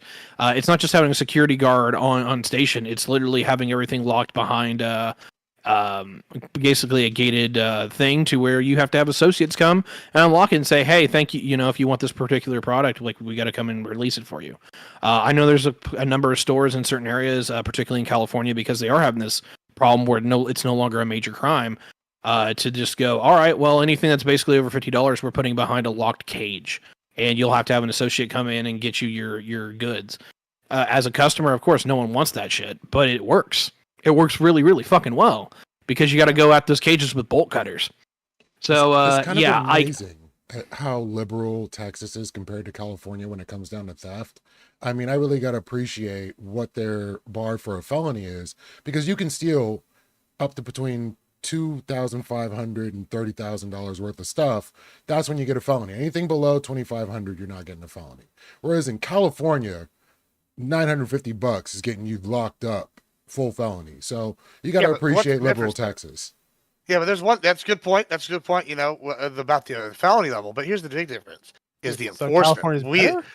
We enforce our theft laws. No matter if it's a misdemeanor or a felony. They don't enforce the misdemeanors in California. That's the big issue. Though they don't. That's the massive reason. Why are all these businesses saying they're moving states? Because of the crime. What's the difference? Tell me, Razor. Why would they be doing that? I don't. A lot of the time, I don't. Like with small businesses, maybe, but with like bigger businesses saying that, I don't. Even bigger ones are doing it. Like I don't believe them when they say that, because a lot of it, they're not losing as much money as they say they are. This is actually true. Yeah, I mean, they have statistical numbers. I know that they're saying they're losing too much money. Yeah, Texas enforces its misdemeanor laws on theft. Like California does not. That's the big issue. So Lethe is correct. We might have a higher felony thing here, but our guys are going in there and arresting you for something. We even have what they call warrant roundups here. Like they'll go like if you have a warrant for something, they'll go and find you no matter what it is. There's a third part here. Like like I hate to say this, Round, because it actually makes 2A look way stronger than what it is. But there's a reality here. Like in California, like it's pretty much illegal to carry a gun, and in almost every circumstance. Versus Texas is like you're not a Texan if you don't have a gun. And the reality is that there is a level of deterrence where like half of the people that you're going to meet is packing. Yeah, I mean every state should have their factor. Yeah, every state should have their gun. I agree, Vigilante. We agree on another, but we're gonna make you a conservative. I'm just really not a fan of the fear factor method. I really fucking hate that. It works. Like there's I still hate it. No, okay, like I can appreciate that. There, like deterrence out of fear, unfortunately, is one of those things where it's kind of like a little icky. The problem is, I love the taste of leather, and just like whenever we see some people getting their ass beat because they wanted to fuck around and find out, like I'm usually like cheering on police brutality. I'm not gonna act like I'm not. I mean, but it's also a I only do it when it's a sovereign. So I only do it when it's a sovereign citizen. So, but here's my thing with this, right? So it's also the fear factor. You're right, and the fear factor part. Nobody likes that part. But like, there's two other kind of things here, at least in Texas, right? Like, one, it's a comfort factor. If I know that I'm armed, I know that I can protect myself despite my injuries or whatever, right? That's a comfort factor. It's comforting. I've grown up around guns. Most Texans have grown up around guns. You're comforted by having your piece or your knife or whatever with you, right?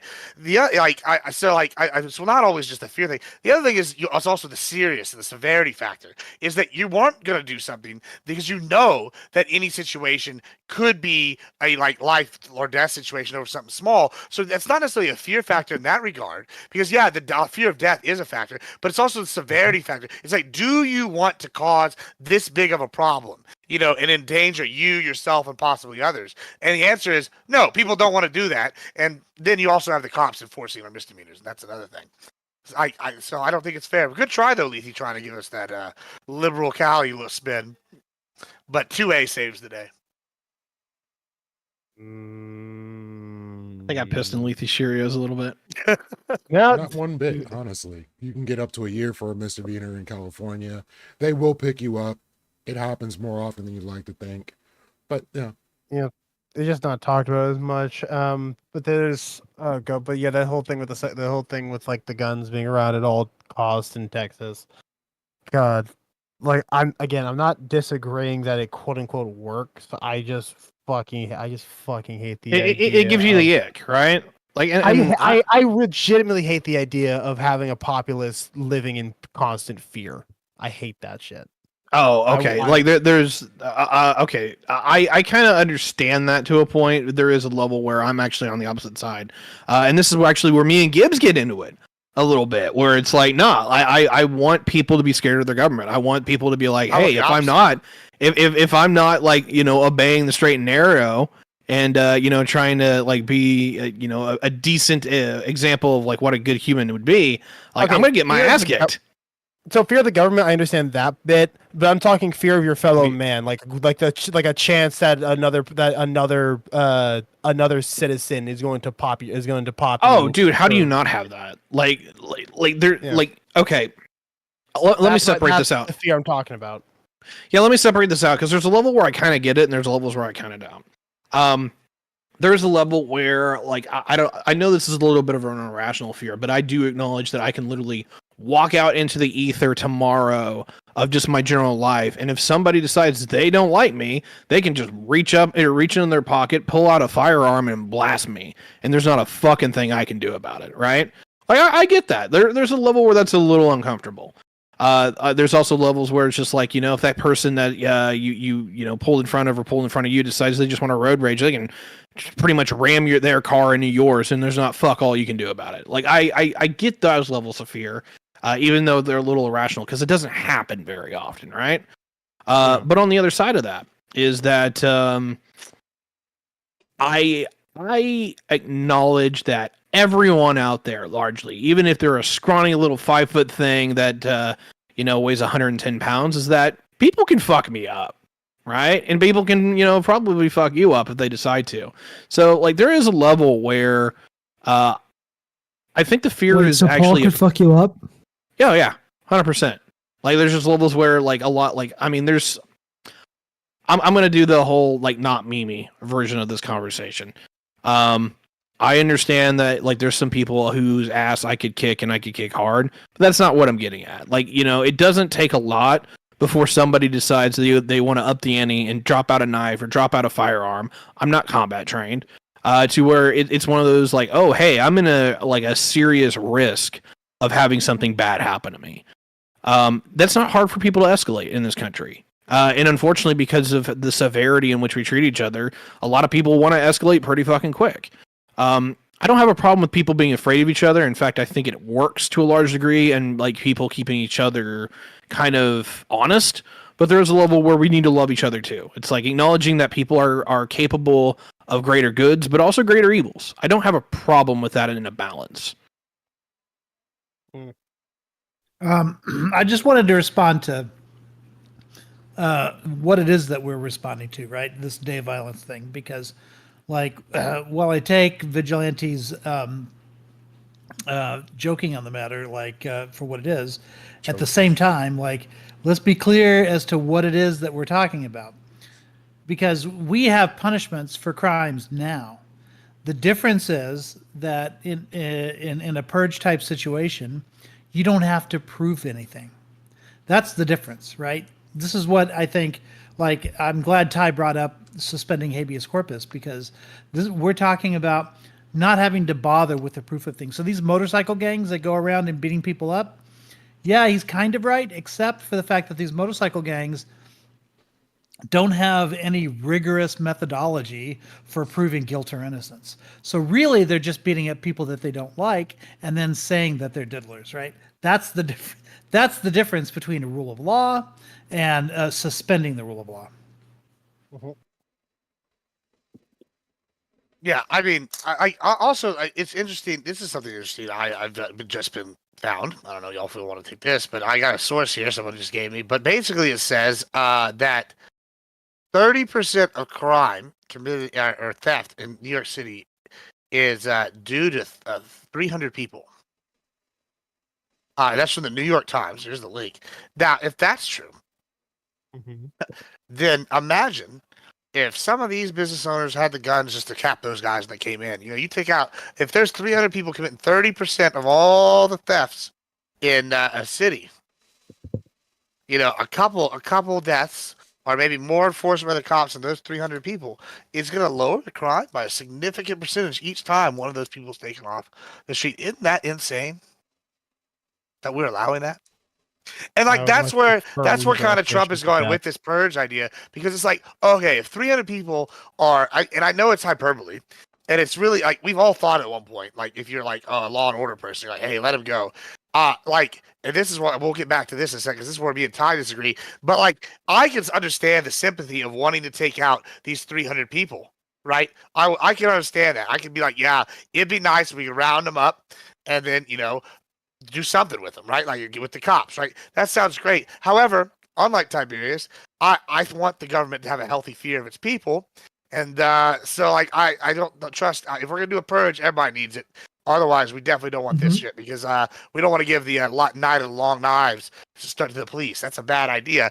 I mean, now I think I understand why Trump is saying it though, and he's really talking to the greater issue, which is the crime. Like, how are these 300 people in a city of millions able to commit 30% of the crime? And that goes to Ty's point about metagaming. These people are metagaming the system, and we're not doing anything about it, and it's costing companies and individuals millions and millions of dollars in theft to the point that businesses at a small, medium, and a large level are having to leave and flee places like California and New York for places like Texas where they can defend their property. And what are we going to do about it? And I guess clearly defunding the police and not enforcing misdemeanors hasn't worked. So we got to do something. And what's that solution? I would say work on poverty. That's definitely the one thing. And I'm gonna be honest, like, while I can agree that that's a problem, I see the massive backlog of sex crime cases as a much bigger problem that needs to be fixed. Last time I checked, in a lot of cities there's like a backlog of like 300 there was one city that there was like a backlog of like 300 rape cases. So like we really need to do something about that shit. Like, whether it's the purge shit or like actually doing shit to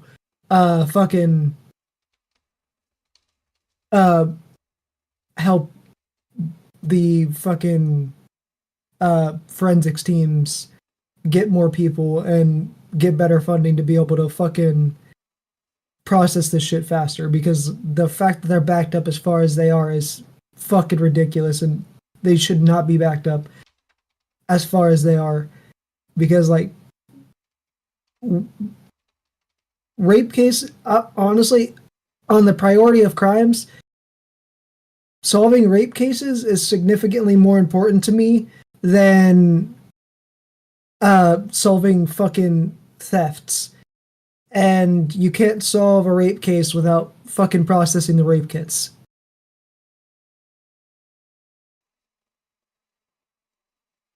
I mean, that would go back to police funding. You know, if you cut police funding, it's going to take longer to process anything, really. Yeah, I'm not pro defunding the police. I think we need to give the police better funding. Giving the police better funding, in order to give the police better training, we kind of have to give the police better funding in order to improve like the processing of like processing rape kits and processing and all of the forensic stuff in general. We kind of have to be able to give police better funding, and so like I don't support defunding the police. I would say when it comes to the funding, when it comes to the funding of the police, yeah, there's defunding is not exactly the best, but I would like to reallocate the millions to billions that they already get. I want to reallocate it instead of more equipment to fucking pull off these massive raids that they end up missing the thing, like not actually hitting their actual target.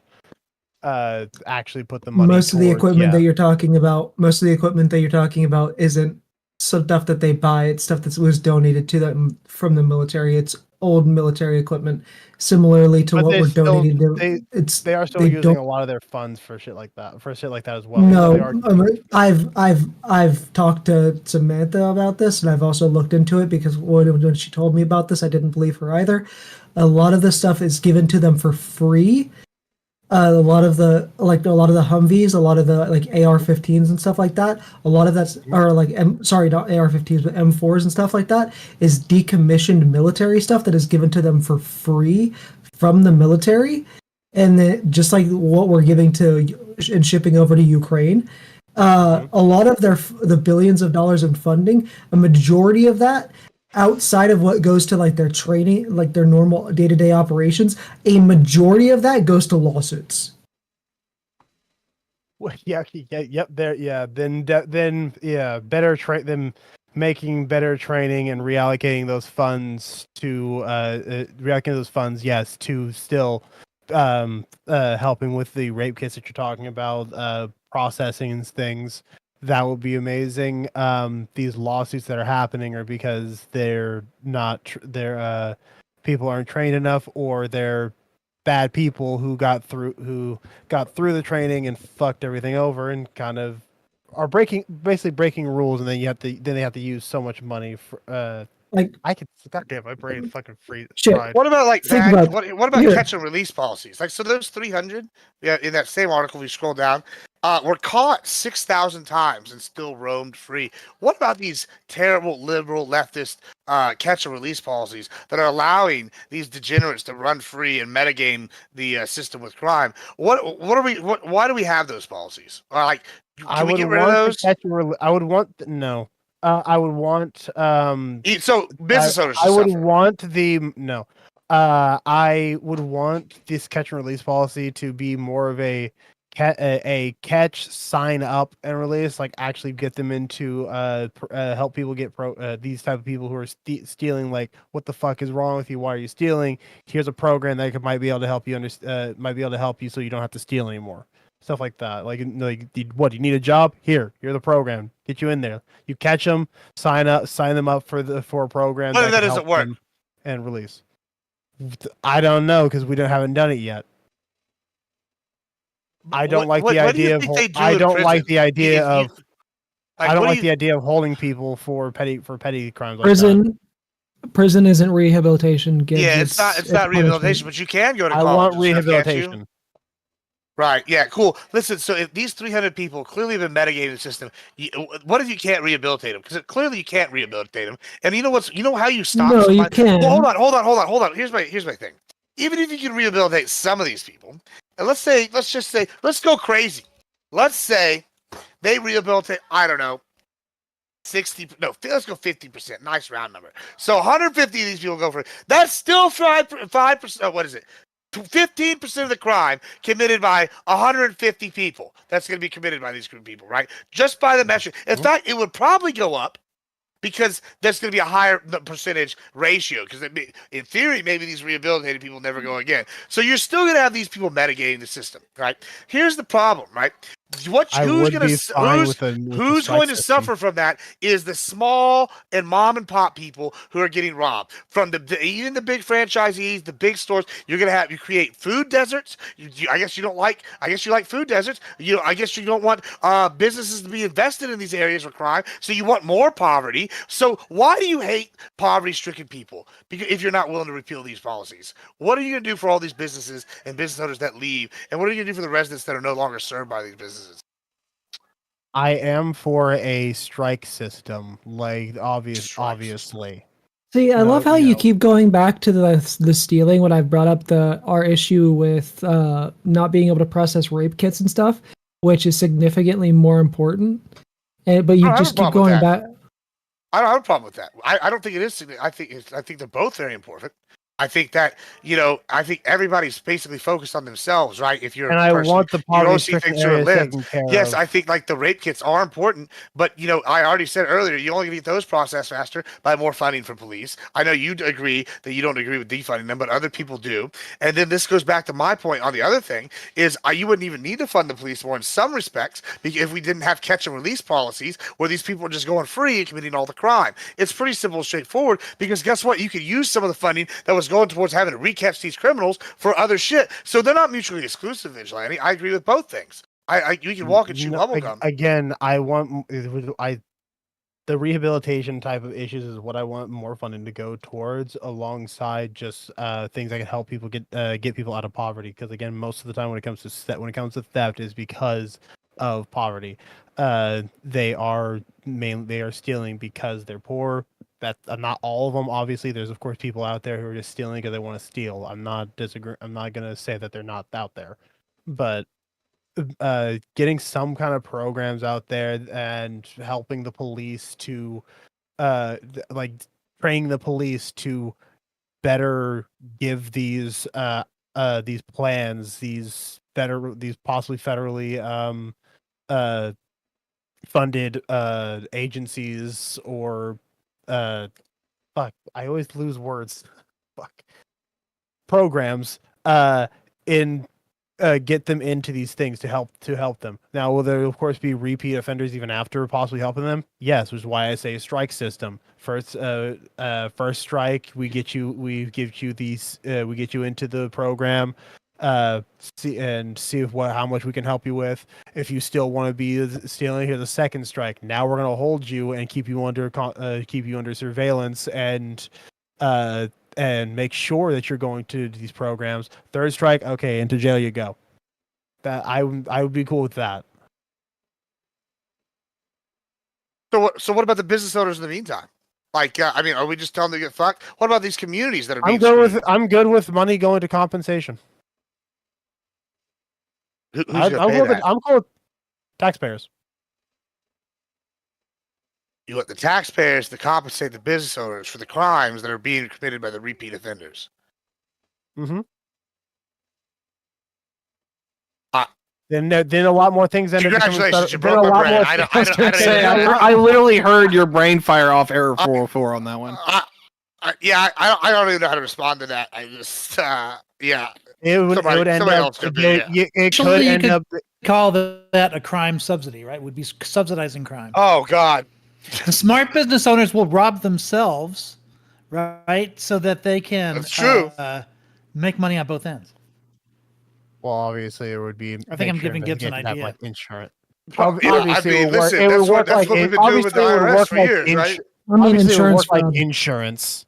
Yeah, it would be insurance fraud. They ended up doing it like that. That's how I was thinking it would be, and if anything, yeah, but didn't Gibbs just tell you that people are refusing to insure a lot of these businesses now because the rates of shoplifting are so high that it's becoming difficult.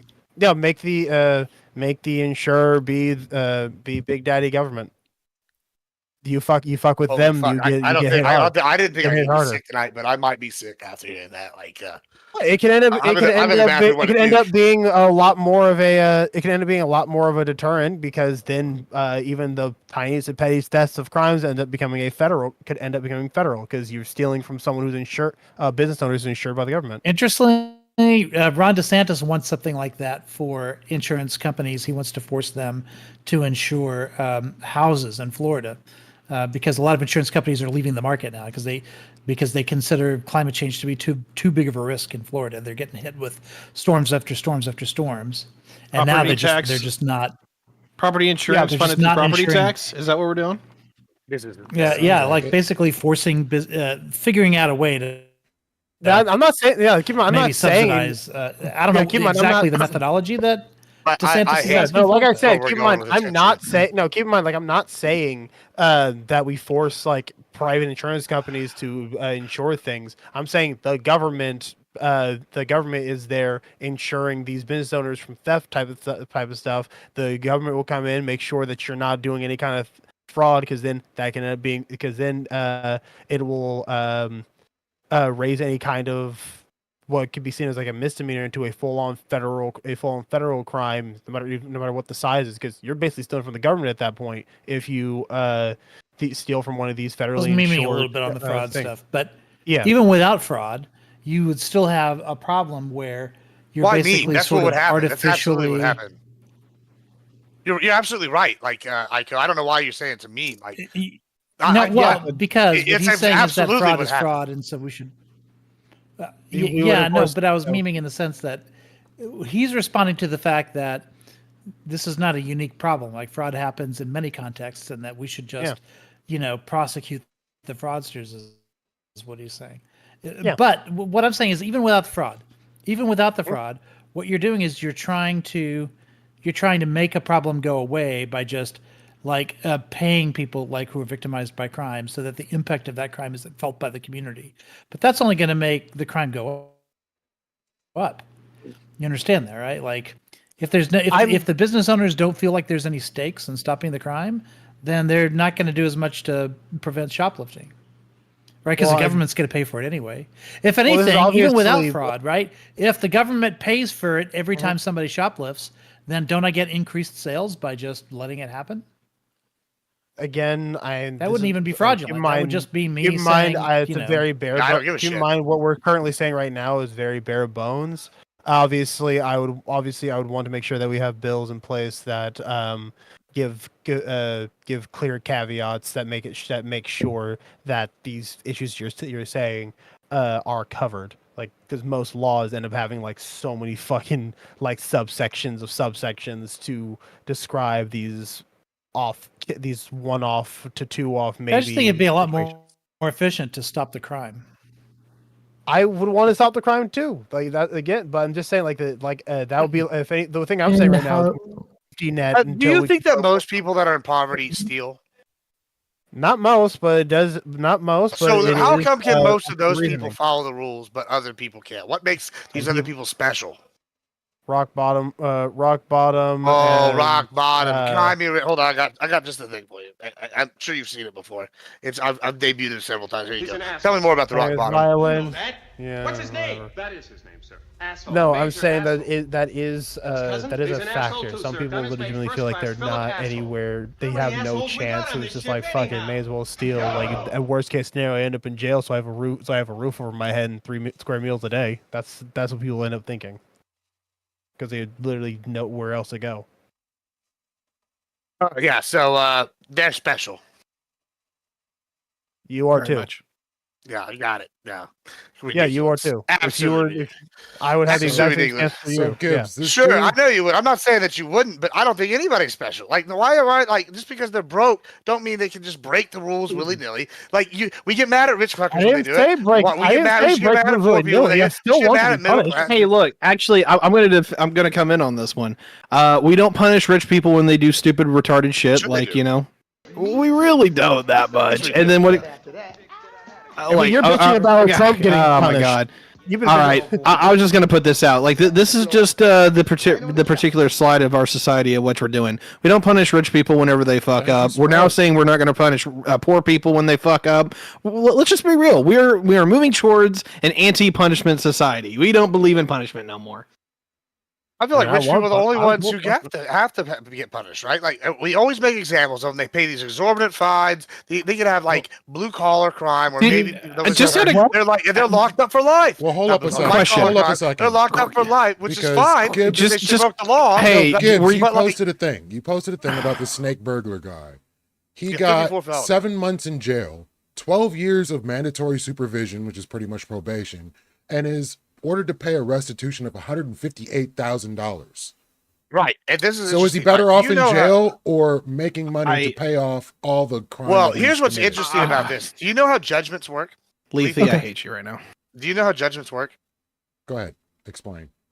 So judgments, they're basically like a knock against your credit, right? You have them over your head. You could pay them when you try to. They can try to like retake you in for not paying them, but if you can prove that you don't have money left over to pay, et cetera, right? These people are never going to see this money in this guy's lifetime. So it's not like he's going to pay him. You know, it's going to go against his credit as long as he's working menial jobs. Unless this guy suddenly gets some kind of high paying job, it's not going to go toward. Even if he wants to go take out a loan, they're going to go take a loan. You get a judgment. We're not going to give you the loan, kind of thing. It's basically economic hit. So yeah, I mean, no, I don't think it's better served. The guy should have been in prison.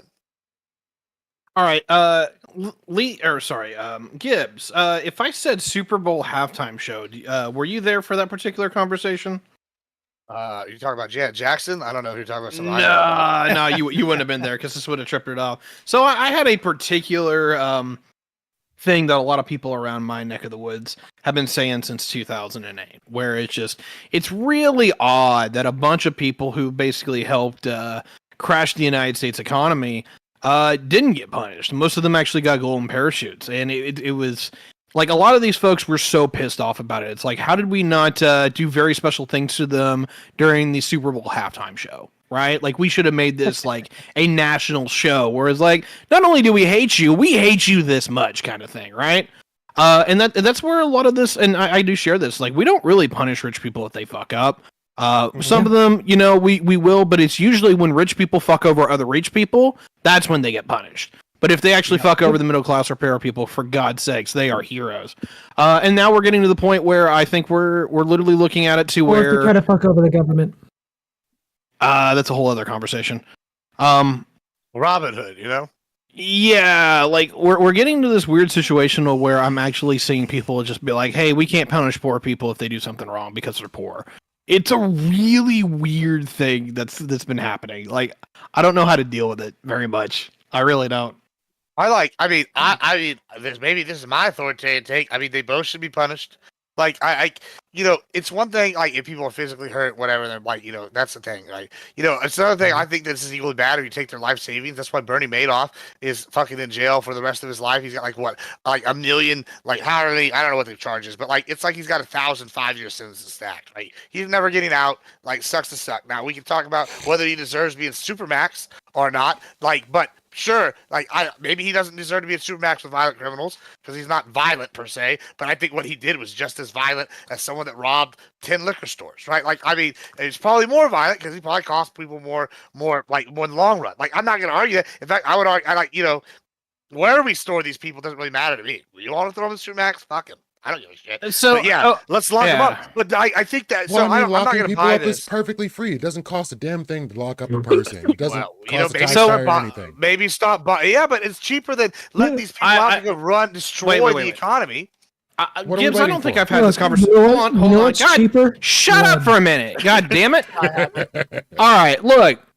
Gibbs, I don't think I've had this conversation with you, and like we probably don't agree on it, and if we don't, that's fine. But like, did you have a problem with the way that like 2008, 2007 unfolded to where, if I remember right, like 1 in 10 homes was foreclosed upon. We knew that like banking executives were were literally pushing bank doctrine to give out loans that no one could actually afford. Like they were openly changing the rules because they just wanted to make more interest payments and more money off of that, right? Do you have a problem with the fact that like no one really went to jail for that? Yeah, so I do have a problem with that, and but I mean, I'm of two minds. This is another one of those walk and chew bubblegums. I don't know. I don't know what the solution was like on the economic side, other than to bail out the banks. I don't know what the solution would be other than to do that. On the flip side, we can bail out the banks, but I feel like we should have took all those boards and maybe strung them up. I don't know, like or something. Put them in jail. Like there were problems like that. Nationalize the banks. No. Like okay, so but that absolutely not that. Anything but that. Holy shit. No. Yes. Okay. You know what? Right. I take it back. I take everything I back said. You just scared me back to the opposite side. Nah, I'm just yeah. So no, like I'm with you on this because like I kind of share this, right? Like I don't know if this makes me into like a raging tanky or a fasci or whatever, but there's a lot of people among my peers that still have this idea. It's like, look, these people push narratives, and I don't give a shit about the average person who took these loans, whether they were qualified or not. The banks knew that what they were doing was fucking wrong. And it wasn't literally like, because it was illegal. It was legal. It was just one of those deals where they knew, like by their own metrics, that these were bad loans. They literally called them subprime. And so they rigged the market up full of a bunch of like crazy shit. And then it finally blew up, right? And there's a level where like what you were hinting at is the same way that I feel and the same way a lot of other people feel, where it's like, why are super time half... Sorry, I just need to finish this. Like literally, like the talk among my town, and granted, like this is my hometown, was why are these people literally not like strung up during the halftime show at the Super Bowl? Like we should hate these people that fucking much. Yeah, I mean, well, this is the conservative argument for it, right? Squid Games. How many times have you heard? I've said this.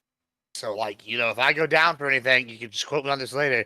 How many times have I said, businesses are people too? Don't we recognize LLCs in kind of that manner? We've heard Lactoid say, we've all heard. Well, guess what? If that means business is their own entity and they're separate from these people, we could call those like bailout. We call that Medicaid for the banks. We are basically taking these aborted babies and we're saving them. You see what I did there? We saved the banks. Now what we should have done is charge all these terrible people that were aborting the economy and with crimes. That's what we should have done right there. You see what we did? We tied it all back to the first topic. That second part I was people. The second part, I'm largely with you on. It's like if we are going to make this narrative where like the corporations are people, then how is it that we're not charging the people with crimes where like like I'm sure some of this wasn't really illegal, but like, is there anything that we could have charged these folks with, which was like literally just hard fucking negligence? Like, was that the thing we had to do? Everyone had to civilly sue these banks. Is that what we needed to have done? I don't have the answer for you on that one. No, that's fine. I'm kind of pitching this off because like there's a point where like I don't believe in equality, but I do believe in fairness. Like I don't believe everyone's going to get their fair shake at the end of the day, but I do believe that everyone deserves to be treated with some level of like respect and dignity. And it's like what these folks were doing was blatantly unethical, blatantly immoral, and a lot of these people just got to walk away from it. And if corporations are people, some of these people, I don't, yeah, like I don't know how these people are not criminally negligent. Like that's legitimately where I get hung up, is that if corporations are people, these people were negligent beyond repair, and there should be levels of like, oh no, you don't get a golden parachute, you get the wall. And like that didn't happen. There's something like that. Like I'm gonna be real. There is a level where that screams that our society is really that fucked up, where like rich people do get the golden parachute, where other people get handcuffs. It bothers me. It bothers me a lot. Gibbs, I am talking to you largely. Like, like, can you square this to me a little bit? Yeah, I mean, I don't know. I can't square it because I mean, I'm much more of a, I guess. So like, I know where we disagree. Mainly is I want the government to be afraid of its people, and I want instead of the government being afraid of people being afraid of the government. Sure. However, I also pretty much I believe in the justice system, and I'm a capitalist, right? So we got to mesh all these things. And so when I look at the justice system, I think it failed in regards to this. I think the boards and the CEOs, maybe some upper middle management, probably should have gone down. They were definitely in cahoots. They knew this was going to happen, and it was predatory. You know, we made laws for it. The economy crashed, and it fucked us, and not in more ways than just the housing market. So something should have done. Now, on the one side, I don't know what the solution was. I'm not going to sit here and bash. I mean, some of my other like conservative friends might bash Obama for what he did. I don't know really what the solution was. It was pretty fucking bad. And something had to be done. Like what you know, in your heart of hearts. Yeah, they should have prosecuted these fuckers way more than they did. I don't know how. Like, but there's something should have been done. Like, and these people should have been like made off. Like, at least, at minimum. Sure, and that's kind of where I'm at. And this is what I wanted to ask you is like, forget the legal side of this. Like on a moral and ethical level, from like the bottom of your heart, Gibbs. Like, what do these people deserve? Like, what are these people like? I don't know how to say this in the right way because it always gets a little like ink or really touchy. But like, at what level do these people deserve to be punished? That's basically my question. Because you're like, all right, they deserve Madoff, right? Which I get that. Well, so like, and the reason I use Madoff, right? Like, what do you do with like a guy that's a white collar criminal? Do you put him in the Supermax? I don't know. I don't know if that's the answer, but you definitely incarcerate him. This is why I don't know what the exact charges are for Madoff. I know he's in jail for life, right? But my thinking is, right, they charged him with thousands and thousands or hundreds or however many of these smaller financial offenses that carry a certain amount of time. And they just stacked them, bam, bam, bam, bam, bam. So he's in jail for in perpetuity, right? With the housing crisis, people, you could have done that for sure. But like, I don't know if that's equal to like if we're gonna go. I don't think we should execute him, but I know that we should definitely do something. Like maybe lock him away for life based on how many charges. And I don't know if we put him in a Supermax with violent people. But I mean, maybe we don't let them have a swimming pool at their place either. Maybe we give them, the basics. I know it Madoff's not too nice. Yeah, your daily ration will be bread, butter, and fucking oatmeal, and you will eat that every day. Maybe like some rice and beans and gruel, like now and again. Like this is what we do with them. This is what we do with them. We build a giant stadium. We throw them all into it. After we've collected a bunch of them. Yeah, I'm okay with gladiator games. And we give them, we do the Hunger Games. We do the irony of it. You have been on a fail train tonight. I don't know what has happened. I don't know if you're having a bad day, dude, but holy fuck. Well, you don't like the gladiator? A funnier thing would have been throw them into a stadium, make sure there's plenty of dirt around, and then bring out Grave Robber. Okay. I was either going to say Hunger Games or Squid Games, but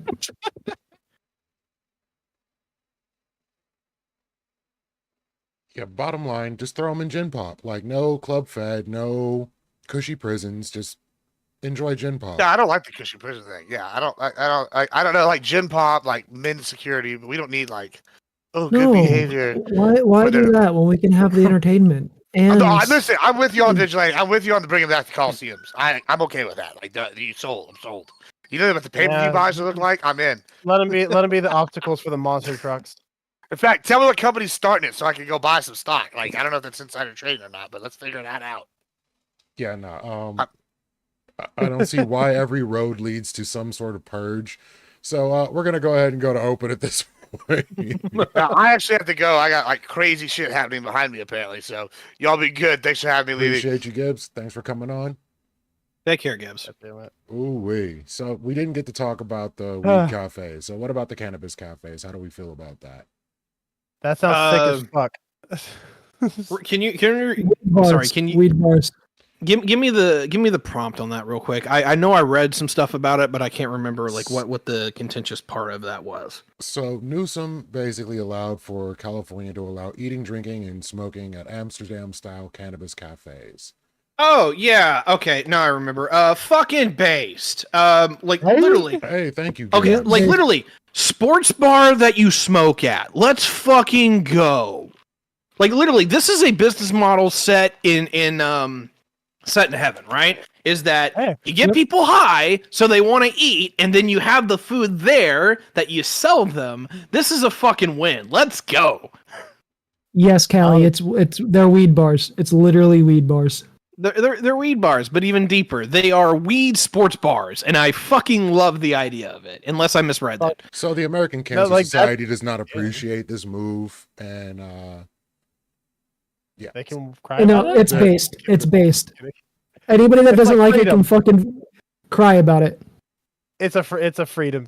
I feel like this is just more freedom. I'm good with that. Like everyone already knows the issues that you could have with smoking and everything. Why does that's what Uber's for? We already have a solution for that. It's called Uber and Lyft. So one of the main points, Jim Knox, the California managing director for the American Cancer Society, said that the new law will undermine the state's decades-long fight to create a smoke-free workplace and could hamper the cultural shift away from smoking indoors.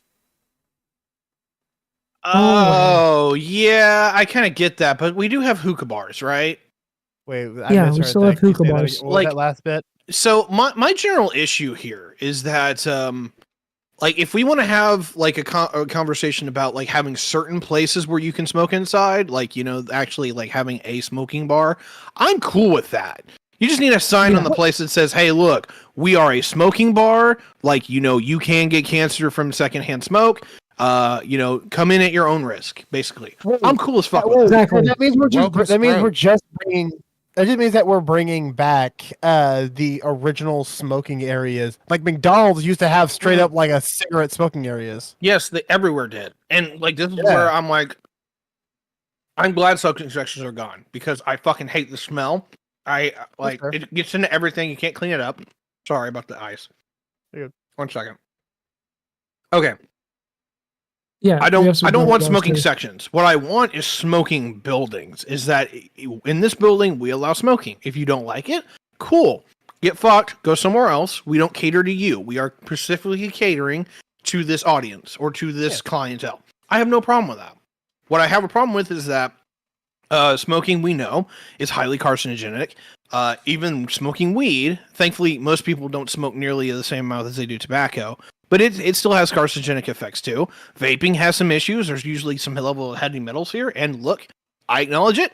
It's a thing. I don't try to do it too terribly often, but if my lungs crap out on me, I'll know exactly why. And, you know, there's levels where we're just going to have to fucking cope with the world without Tiberius. But,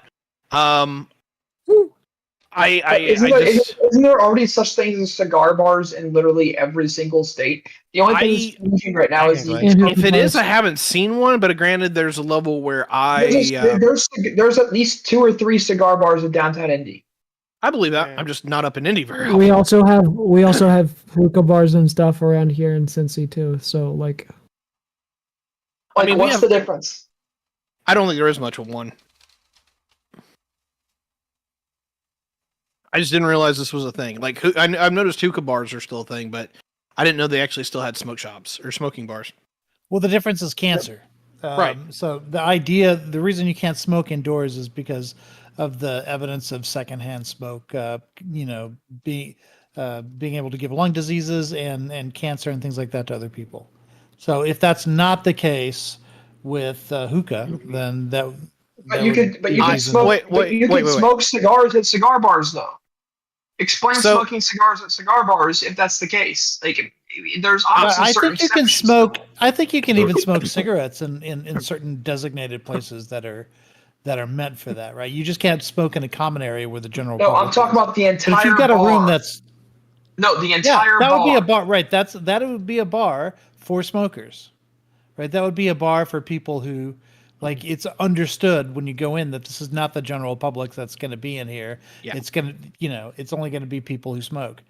But, for cigar bar, that's the draw that you're bringing people in, right? But for most public spaces, restaurants, bars, things like that, business owners don't want to lose, 80% of their customers because in order to cater to the 20%. So it's only in very specialized places where, okay, we're specifically for people who smoke cigars because that's how we're making our money. Then of course, like, those places don't mind losing the non-smokers because that's not their target customer. I mean, I largely thought I addressed most of this, where it's like, the reason we don't do this anymore is because of the drug or because of the carcinogenic effects. What I would openly question though is it a carcinogenic effect out of severity? Like, it's not the fact that you smoke tobacco that's like, oh my God, it's super carcinogenic. It's the fact that people will smoke a pack a fucking day, right? Versus you go to the hookah bar, you smoke up for just, what, like an hour or two, and then you're probably gone? Like, Sure. Yeah, like, I think there's a level where that's a conversation, because, like, this might be cope on my part, but one of the reasons I believe weed is not nearly as damaging as tobacco, it's not because it's literally inhaled in the same way, and it's carcinogenic, but you're just not literally smoking near as much weed as you are tobacco, right? Like, you're not going through a pack of joints a day. Like, I don't know anyone who does that shit. Oh yeah, like fucking the amount of times I've heard people talking about, like, oh man, I'm on my third pack today, man. He's like, fuck, what? Stop. Right? It's just like, are you chain smoking? How much weed I smoke the entire day? But like with weed, I'll take weed, like 3 hits of that. I'll be. With weed, I'll be at my friend's place playing some fucking Commander and just passing around a bong, just like, okay, wipe, pass, Sure. And it's from like one nug, and we're good for the rest of the night. It's like, dude, I'll be hanging out with people smoking a bong, like it'll get passed around. There's a couple of times I'm not gonna hit the bong, right? I'm just gonna pass along because either I'm vibing pretty good as where I'm at, or I'm just taking that little bit of recovery around because it does hurt the lungs a little bit, right? Like, I feel it. Yeah, my friend has one that has a very specific like area that he puts ice in to have it. Oh yeah, those are great. It does help. 100% helps. But also, like, cannabis, like tobacco has way more like nitrosamines than cannabis has. And so it's more cancer causing, even if the usage pattern is the same. And also there's some evidence that THC fights cancer. Interesting. Okay, but just for the record, I want to fanboy for Rich real quick here, because I was thinking about this earlier. This is why I don't like to debate Rich. He will hand me my ass. One of the few people... That's not what I was trying to do. I was just throwing. No. Like, I just, like, dude, you out nerd me, and that's really hard for me to find. But, like, straight up, you're one of the few people who absolutely do it. It's just like, damn. It's literally my job to, like, look up. Right. I was thinking about that too. It's just like, I can't feel bad about it, because it's like, it's literally your job. You're paid to do it. You teach other people how to kind of do it. I don't like the 400 words a minute bullshit, but hey, whatever. It's more efficient. You get more arguments in. Okay, that's literally why. This is like autistic debating for me, but go on. Yeah. We should do a panel on academic debate and specifically to talk about that, the 350 words a minute thing. But what happened is there was a debater in the 1960s. His name was David Seikel, and he found that because these were his timed speeches, right? So if you have an 8-minute speech, you can only fit so many arguments in that 8-minute speech. And you have to respond to all the arguments your opponent made.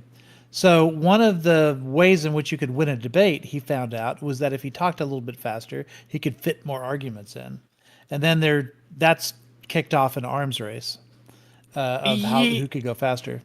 I get that. The thing is like maybe this is my like some level of my naivete is still dying a little bit, but I used to think that politics was where most of like the high end arguments went to go, because it's like you are literally trying to convince people to like vote for you and do the things that you want. So like I would think there's a lot of money and effort put into this, and I like correct me if I'm wrong, but like they've got people who are literally there just to make sure you look a certain way, and that you have like debate coaches and speech coaches on just like you have to talk a certain way and present yourself a certain way.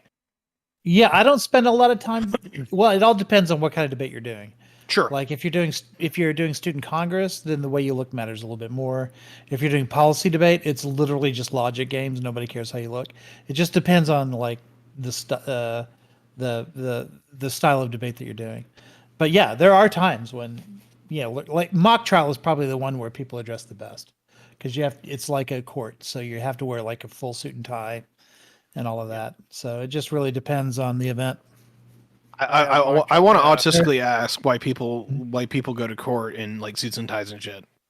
Is it just because like, hey, we may dish you out punishment, so we take that seriously? I mean, you probably have to ask like a lawyer more, but my suspicion is that it's a respect thing. Like you've seen my cousin Vinny, right? Mm-hmm. Like how many times the judge like chastises him for how he's dressed because he interprets it as a sign of disrespect for him as a judge, that there's he was also like not dressed well.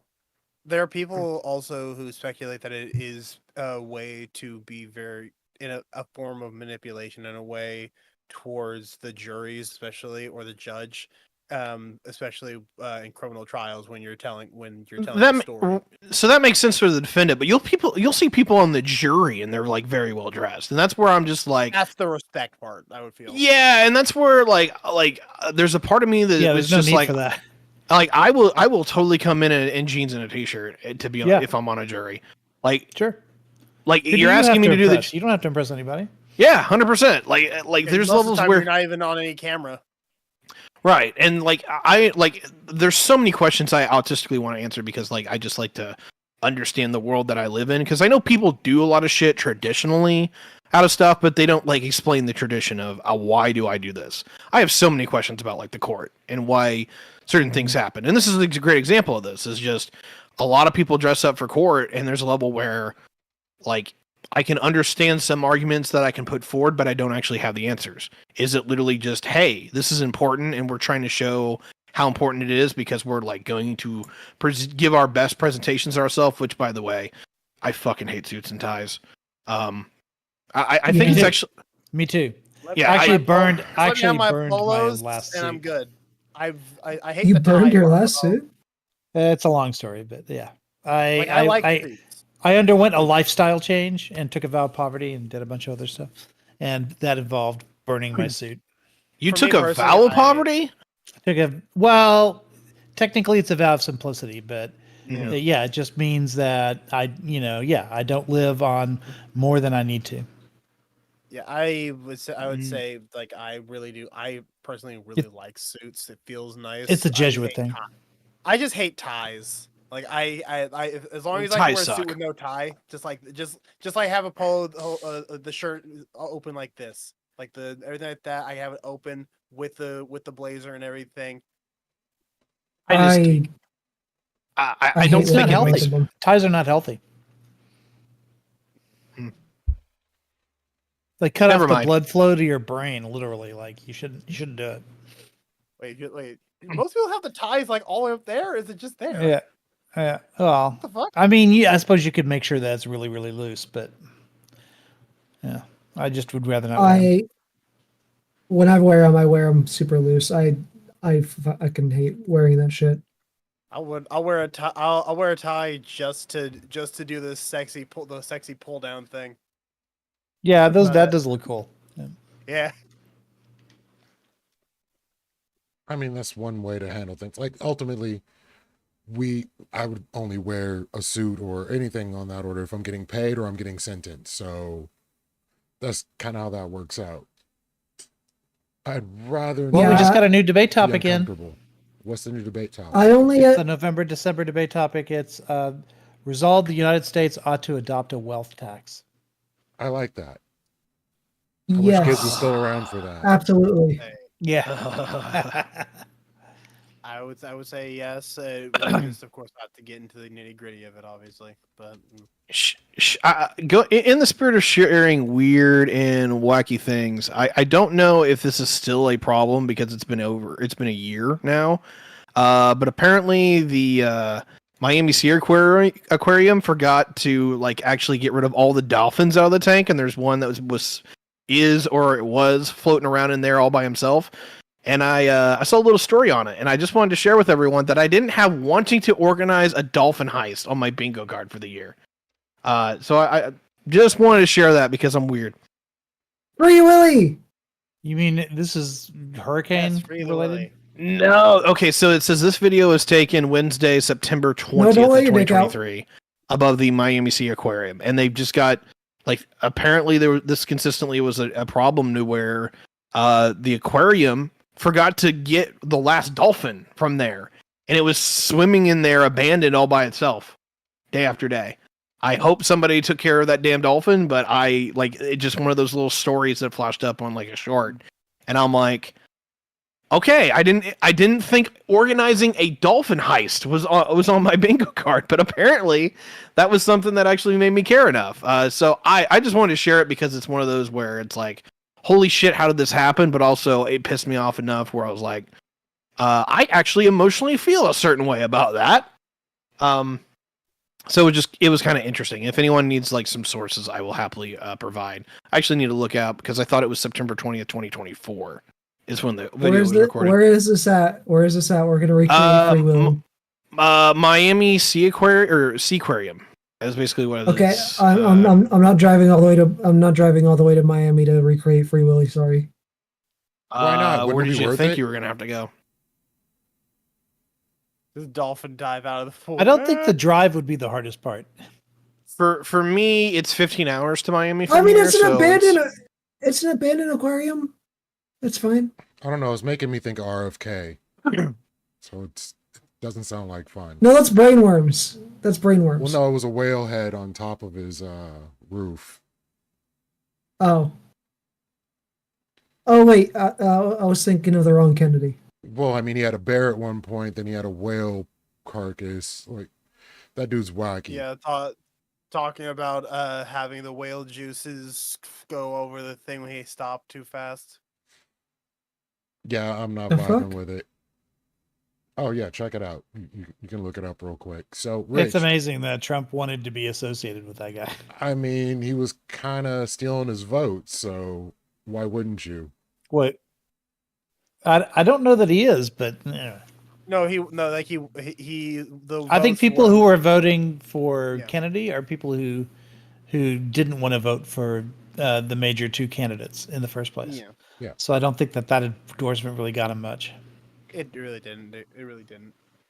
So, Rich, somebody was asking about Jack Smith's new filing that was released today. Did you hear anything about it? Yeah. Mm-hmm. Yeah. What are the takeaways? I saw something about it. Yeah, I mean, I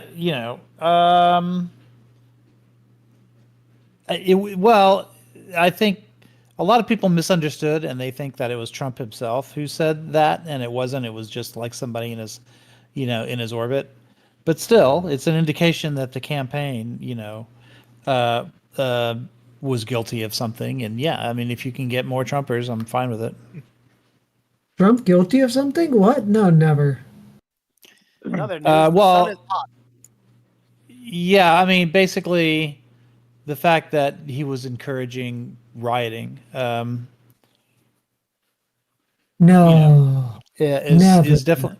But the thing is, that wasn't a quote that's directly attributable to Trump. So I'm not sure that it's going to do what a lot of people think it's going to do. But it does show that culture of encouraging that sort of thing was present in the campaign, which is itself damning. It's funny think about it. Think about what happened when there were two members of the Clinton campaign who pled the fifth on a felony. people sure were happy to associate that with Clinton, right? Yeah. So, but when it happens in the Trump campaign, everyone's like, "Well, it wasn't Trump himself, so he's clean." Yeah, that's the hypocrisy of Republicans. Yeah, I mean, and people are running defense and trying to disassociate Trump from Project 2025, even though the people who wrote it are fucking surrounding him right now too. So yep, and he said he's good friends with the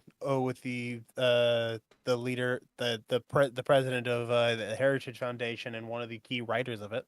So I'm a little bitter you didn't JD watch the Vance. debate now, Ty, because like this would actually be a better conversation at this point, especially with you gotta give me like a heads up a couple hours before the show where it's like, hey, can you watch this because we're gonna talk about it. You fucked up. I didn't expect it. I did not expect it. Well, I mean that's fine, but you purposely drove it there, so it's your fault. Straight up. So there was something. Chair. Well, to be clear, vice presidential debates aren't generally that important, right? Like they don't. I didn't watch it because like I didn't even want to watch the presidential debate. Like I purposely want to stay home, and I'm kind of reconsidering that at the moment solely on the fact that apparently my governor's race is actually pretty close, and like if I can be one more point into getting the better candidate that I actually approve of, 100% I'll do it. God damn it! I just don't want to believe everything else blank. So there. are you voting Dem? Sorry. For the governor, yes, because she's actually a former Republican. She just got tired of their shit. Like literally, cool. she's literally one of those people. It's like I agree with Republicans on quite a lot. It's just I'm done with this bullshit. Like stop. So she actually picked up for the Democrats and they let her run. Yeah. Nice. She's former Secretary of Education, by the way. Can you hear me, Vigilante? You voting next week? Are you voting next week? I don't know if I'll end up voting next week. I don't know if it'll be like he's not going to vote. He's not going to vote. I think I keep reminding him every day in the hopes that one of the days he'll remember and actually do it. I mean, I'm in Cali, so for me it doesn't fully matter. But my voting day is like I think next week. I think. Well, and another reason is you want to run for office one day, and if you want to run for office, you're gonna. One of the first things they're gonna do is check your voting record. Your voting record, yeah. They're gonna be like, "Don't vote for him. He doesn't vote. Why should anyone vote for him?" So there was a part in the debate that near the end that was extra fun, that a lot of people who said they were originally Trump, they said they're now going to vote Kamala because of it. When he was asked, when Vance was straight up asked, like, do you believe that Trump lost the 2020 election? Look, we're looking more into the future. A damning non-answer. That is his name. And people, and so I was hearing that there are Trump supporters. Yeah, that was one of Laws's moments. How many assholes we got on this ship anyhow? There are people who say they're former Trump supporters who are now going to be going for Kamala because that was terrible. Like they hated the sound of that. Like, and some Republicans also saying they're voting for Kamala because of that. Which one was this? Sorry, I spaced out for a second. When Walz turned to Vance and asked him point blank, did Trump lose the 2020 election? And Vance's answer was, we're busy looking to the future. Bruh. Or we're caring about the future kind of thing. So I really have to ask, why did you guys let Gibbs bring you into an abortion conversation rather than say that? I was trying to, but he would not let me. I was trying to, but I wanted to get away from it, but he kept going back to it. He was beating down on both of you. For real. Fucking hard. You guys just let him. It was kind of impressive. I wanted to get away from him, but also I didn't want to let him lie about some stupid shit. Let him lie and take him into deeper water. Like 9 times out of 10, if MAGA's gonna win, they literally just try to make you mud wrestle in the bullshit. Like that's literally what they do. So like when they go low, kick him in the face. That's but you know what? That abortion conversation is not helping Republicans. Like, oh no, it's not. No. He can try to spin it however he wants, but if we're talking about abortion, that's bad for Republicans. Mm-hmm. Yeah, that's why I'm willing to drag it out because I know it's bad for them. So he can say his bullshit about abortion if he wants. That's fine. I just hate whenever someone tries to talk about like the 9-month abortion thing, and without understanding what the fuck that usually means. Because that was beautiful of it. Like, I do think Vance gave a really good answer on abortion, actually. But Walz's answer on abortion was also amazing, especially when he gave an example of somebody who couldn't, who like died on her way to trying to get an abortion, and it was because of the 9-month thing, right? Because you have to be, because the reason why there are laws that allow an abortion in the 9th month is because sometimes it will kill the mother if you don't. And so you have to at least have that much of it allowable, like in the law. And that's what gives Republicans room to say that Democrats are for the 9th month abortion. Yeah, sure, but they're not for 9th month elective abortions. Like, that's never happened. But no, exactly. There's a majority of the cases where that ends up happening, it is like where they're going to die if they don't, or the baby is already dead. Yeah, and Walz kind of forced him to say, "Yeah, it's a shame that person died." Like, I mean, Vance had to say that, and so I think that was really good. That said, Vance's answer on abortion was as good as a Republican can give. I have forgotten I forgot what his like full answer on that was. Like, he said Republicans have to regain the voters' trust when it comes to abortion, which is a tacit admission that they went too far with the way that they've been handling it, especially by opposing exceptions for rape and incest and things like that. Because I also heard, because I remember another part. I think it was more about like I think it was more on child care. Another part that I heard that was extra fun. The whole thing about instead of giving getting the money to the parents to get them into different care and everything like that. Just like, we got to give them options. Maybe they can go to their grandparents. Maybe they can go to your sisters. Stuff like that. It's like it's illegal to go to your grandparents now. Dude. I mean, they have those options. Those options already exist. Yeah, I know. It's so dumb.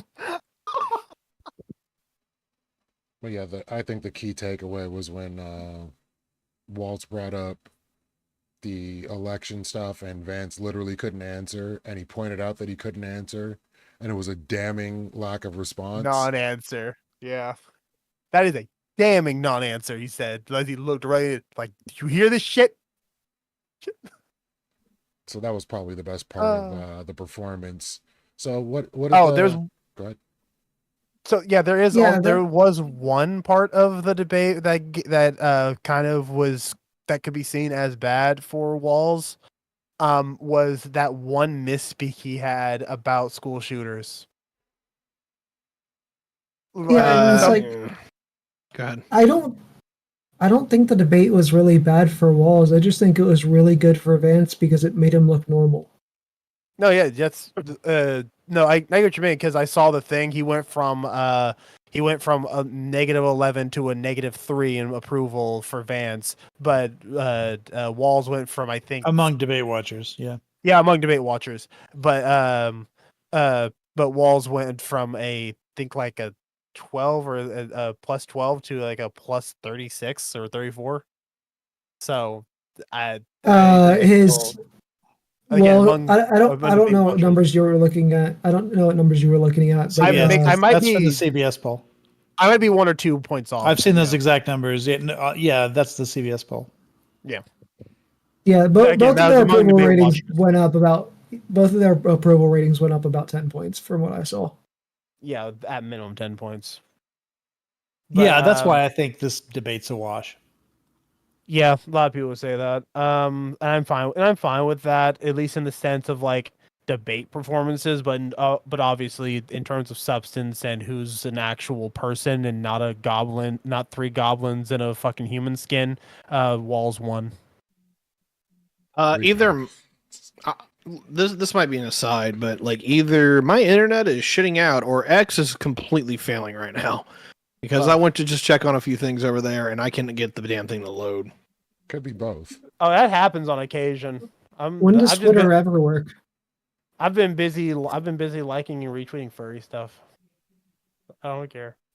Why do you do this? Yeah, I was just there. I just saw. For one, Elon keeps showing up at the top of the feed. I'm about to call Razor out for being the new Eli Monty. He's the person that makes all the centrists start running right. Look, don't compare Razor to Eli. That's mean. That's mean to Razor. I know it's mean to Razor. I'm saying like, there's a level where he's doing the thing. He's doing the thing. Stop doing the thing. I'm not doing the thing. I'm not doing the thing. I'm doing my thing. I'm doing my thing. Yeah, and your thing is kind of retarded. It scares people. At least he doesn't call people racist, and he doesn't say racist things while he's doing the thing that he's doing. So it's a lot more powerful. I mean, he's better. Like, I'm consistent. No, it's not about being consistent. He was consistently racist. Like, that's not where we're going. Razor also hasn't called Gibbs Chihuahua either. See, that was the thing from that whole trial thing. Like, he's sitting there saying that somebody called him a Chihuahua. I'm like, that was Eli Monty. Like, you have to remember this was Eli Monty. How's he doing, by the way? Fuck, I don't give a shit. I haven't talked to him. I don't think I've seen him since the one time I was actually on the same panel with him at one point. Hey, winning. He removed me as his head mod, and I haven't talked to him since. Whenever I organize that panel for you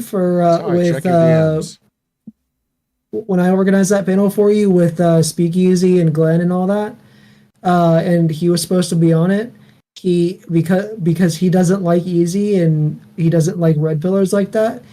He got upset and fucking unmodded me, and we haven't talked since. Well, that sounds like a fair ending to a long story. Yeah, I've been trying to get Wally on for a minute, but he's a hard-working individual, so that doesn't happen. Rabbit, that's foul. So what did Twisted Sin? Because give me updates on the closures in North Carolina. So I-26 north of Asheville, and this is going through like the Smoky Mountain Divide, the big part. This is the northern route. It's supposed to probably be closed until March 2025 is when they think they'll get that one up and running. Jesus Christ. This is the bad part.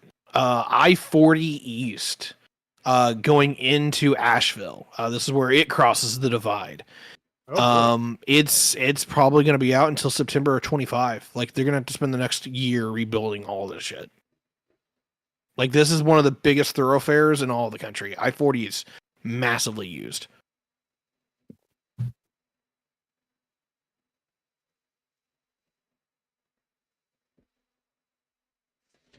So in any way, whoever heard of a hurricane hitting the mountain range? Yeah, it's a little bit. Crazy. So because they usually don't do what they did. This thing like made a beeline straight into the mountains and then parked itself over it. Mm-hmm. Which, or no, I mean, I don't think it really parked over that. It went all the way up to actually, my hometown, and then it finally parked. Yeah, it parked itself over us, over you, and over the fucking Midwest. But I mean, I knew there was going to be climate changed in some way. So this is it probably would sound callous. I don't want it to, but it's something. Don't say it. I'm pretty sure people are going to are probably thinking when it comes to the hurricanes. How badly do you think this is going to affect the election in those states? North Carolina fucked up because the Republicans in the state tried to make it so that you couldn't make accommodations like for early voting and things like that in the state. And so now that this hurricane has sort of gone through, now especially in a lot of these rural areas that got hit, it's going to hurt Republican voters more than they expected that rule to. So that law that they created is now backfiring for the party. Oh yeah, that's going to backfire a lot. Yeah. I didn't even consider that. Yeah, it's going to be difficult to vote in most places in North, especially in the west of North Carolina. Yeah. I figured them. I figured there was going to be a lot of like mountain water shear where it was just going to like eat a lot of the a lot of the moisture as it went over, And it did. Central Kentucky and Tennessee definitely got some rain, but it was nothing like what Georgia had got. And the fact they went through the mountains of Asheville, just I'm sure scooped a significant part of the rain that was coming through that hurricane. But holy shit, some of these places had 30 inches of rain in a day. I actually legitimately cried reading up on and looking at some of the stories about what's happening over there. So I'm upset that I'm upset literally with all of it, and I hate that my brain. I do hate that one of my first thoughts before I read those stories was, how will this affect the election? I don't like that. I don't like that. That's what this fucking world has turned me into. I wouldn't worry about it too much. This is one of those deals where unless a candidate looks really, really good somehow and how they're responding to the disaster, national disasters only make you look bad when you're in charge. They don't really make you look good by responding to it. Now, if somebody cracks the code on that, good God, that would be awesome. But I don't know how you do it. I would say what's really going to affect the election is the strike. That is an issue. I'm actually surprised that's not the thing we're talking about, because it's looking like it's going to be a huge deal. I'm sure unions will obviously stick with the Dems at this point, because even Biden said we're not fucking with them, and Kamala is obviously sticking with that as well. So. Here's the problem. This strike is going to probably end up being incredibly unpopular. It's not just the fact that how it. Yeah, it's not just the fact that it's going to make the cost of everything go up. That's one of those deals that it's going to piss some off people, but most of those people aren't going to be pro-union. The people that are even pro-union that they're going to have to deal with is the fact that their demands are pretty fucking atrocious. If my information is correct, they took a 50% raise over the next 5 to 6 years and turned it down because they want 77%. That's fucking wild. Yeah, no. So okay, everybody here knows I'm extremely pro union. Yep. Okay, so I don't support the strike. These motherfuckers already make $80,000 a year. Anywhere from $80,000 to $150,000 a year. They want a 77% raise. They obviously, as you already said, they turned down a 50% raise. They're requesting the fucking protections against automations, specifically against automated cranes, automated trucks, and automated gates of all fucking things. And that's pretty much the extent of their demands. That's protection against automation, which automation, and especially in a situation like what they do, is mostly going to be for worker safety, especially when we talk about cranes and trucks. And seriously, fucking, you don't want automated gates? That's fucking retarded. You guys are You want to fucking have to manually work the gates? You're fucking retarded. And second of all, you want a 77% raise. You want your base salary as a blue collar worker to be more than most white collar workers in this goddamn country? Go fuck yourself. Okay, I wasn't ready for that take. But I was largely for the hey, you guys took the offer on the table, if I heard it right, I mean, granted, I didn't get the. I read it from one source. I didn't double verify. That's why I'm kind of I'm kind of ishy on this one. Rich, I can hear myself right now. There you go. Thank you. Anyway, long story short, here is the deal as stated. They were offered a 50% raise, which is not small. The auto workers were trying to get were benchmarking for what, 25? No, sorry, they benchmarked at 33. They came down to 25, right? These guys got offered 50% better returns on their pensions, and there was one other thing. I can't remember what it was. Oh yeah, they even were shifting. They were talking about bearing more of the premium cost for their health insurance. And these guys turned that down. and they're literally their foreman, who is the leader, is literally just like, hey, America, we're too important for you to ignore. So guess what? We're gonna make you fucking bleed. Like, I understand negotiating from a like position of strength, but this dude is doing it in the worst way possible. Literally the worst way possible. Yeah. But also, like, while I am, go ahead, Rich. The timing on this, you've got the president of the ILA. I think he's a good friend of Donald Trump and has been associated with him for a long time. So I think if they can knock out the economy in an October surprise, that could help Trump get elected. Okay, you think that's what they're going for? That is a chance that that's what's happening. Like, if he's friends with Trump, you're making me think this is a conspiracy. It's a I don't know. I don't 100% know. I can't. I'm not going to try and speculate that that's full. I'll find the photo that's been floating around. Wow, that'd be cool. That sounds fucking diabolical. I really hope it's not like that. I am very pro union. I don't know the full. Oh, hold on! I gotta respond to something in chat. Sorry, Rabbit. They make more than double a livable wage already. Shut the fuck up. Go ahead. So, Wait, but what? yeah, like I am Rabbit in the chat. So again, I'm still very much for. I am very much for the whole negotiations, making sure that they get what it is that they're asking for. They understand what their power is. But yeah, based on what I'm hearing here of what they're asking for, what they turned down, yeah, I'd be pretty pissy too. Like, what the fuck are y'all doing? It would a lot.